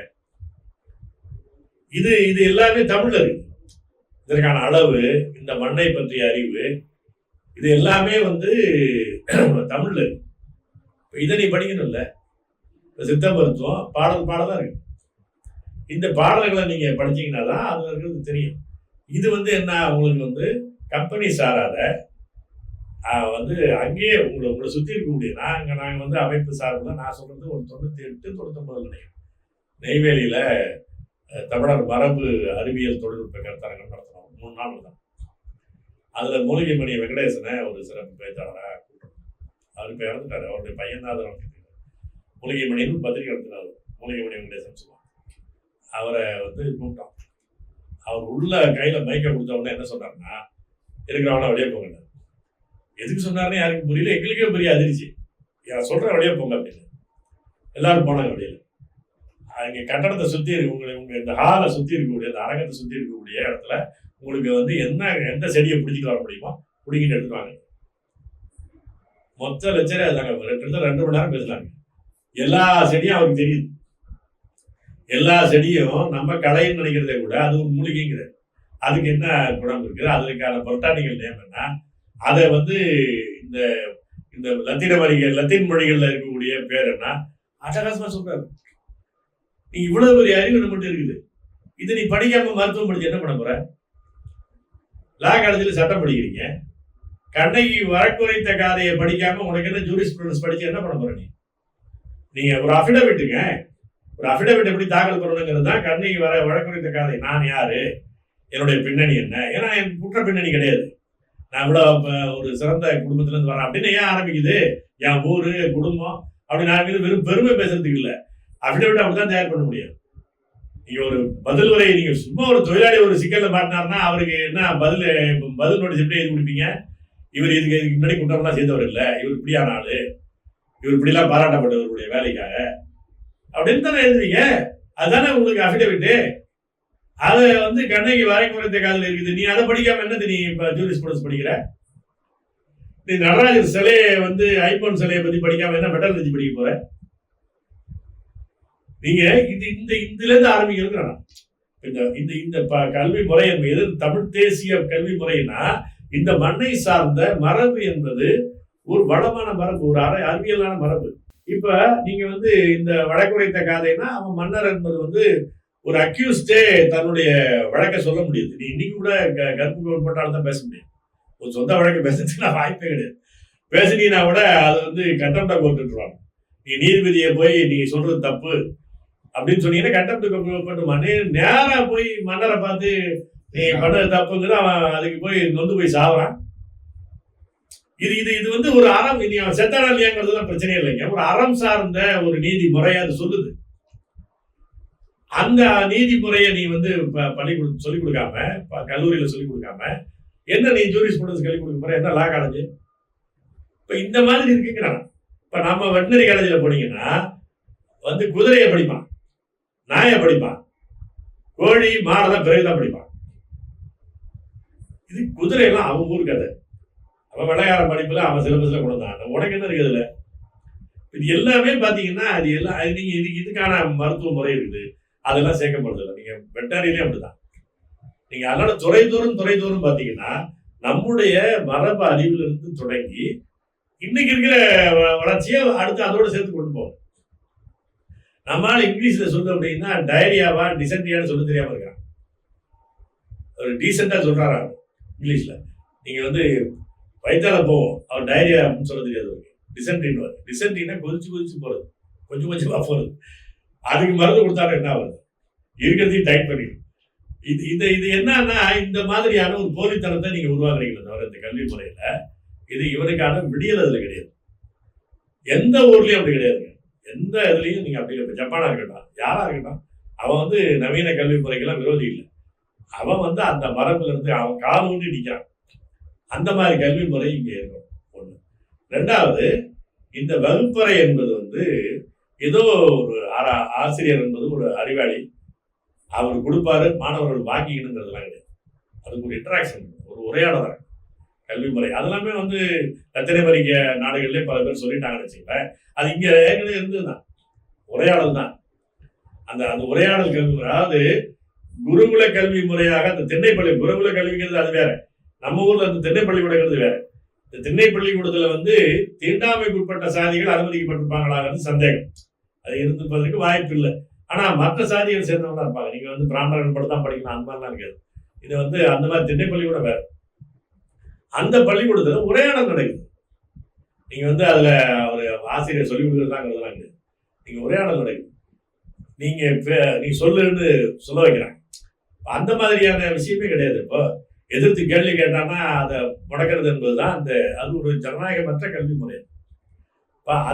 அது மாதிரி ஒரு அறம் சார்ந்து மரபுல நின்று ஒரு ஜனநாயகமான கல்வி முறை என்பது இருக்கணும். தேர்வு என்பது எப்படி இருக்கணும்? என்ன திறமை இன்மைங்கிறத கண்டுபிடிச்சு தண்டிக்கிறதா இருக்கக்கூடாது. எந்த திறமை இருக்குன்னு கண்டுபிடிச்சு உயர்த்துறதா இருக்கணும். இப்ப தேர்வு என்ன இருக்குது? இங்கிலீஷ்ல ஒருத்தர் ஃபெயில் ஆயிட்டாருன்னா அந்த வருஷமே ஃபெயிலு. என்ன முறை இது? இங்கிலீஷ்ல இல்லைன்னா இங்கிலீஷ்ல மேல் படிப்புக்கு அனுமதிக்காத அவன், அவ்வளவுதானே. மற்றதுல வாங்கிட்டான்னா அதில் விட்டு, கணக்குல வந்து அவர் ஃபெயில் ஆகிட்டாருன்னா விட்டு கணக்கு சொல்லி மேல் படிப்புக்கு அவனை அனுப்ப வேண்டாம். மற்றதுல படிக்கிறான்ல போட்டோம். சிறப்பாக இருப்பது போல மூடுவதற்கான வழிமுறைகளே கண்டுபிடிச்சிருக்கு தான் தேர்வு வந்து தண்டிக்கிற முறை. அது மாதிரி தேர்வு தாள் இருக்குல்ல, வினாத்தாள். வினாத்தாள பசங்களை உருவாக்கலாம். போன வகுப்பு பசங்க, இப்போ 8ஆம் வகுப்பு பசங்களை 7ஆம் வகுப்புக்கு தயார்பட சொல்லலாம். அப்ப என்னன்னா எல்லாவற்றையும் கலந்து செய்யக்கூடிய ஒரு தலைமுறை இடைவெளி இல்லாத எல்லாரையும் ஈடுபடுத்தக்கூடிய ஒரு ஜனநாயக கல்வி முறை.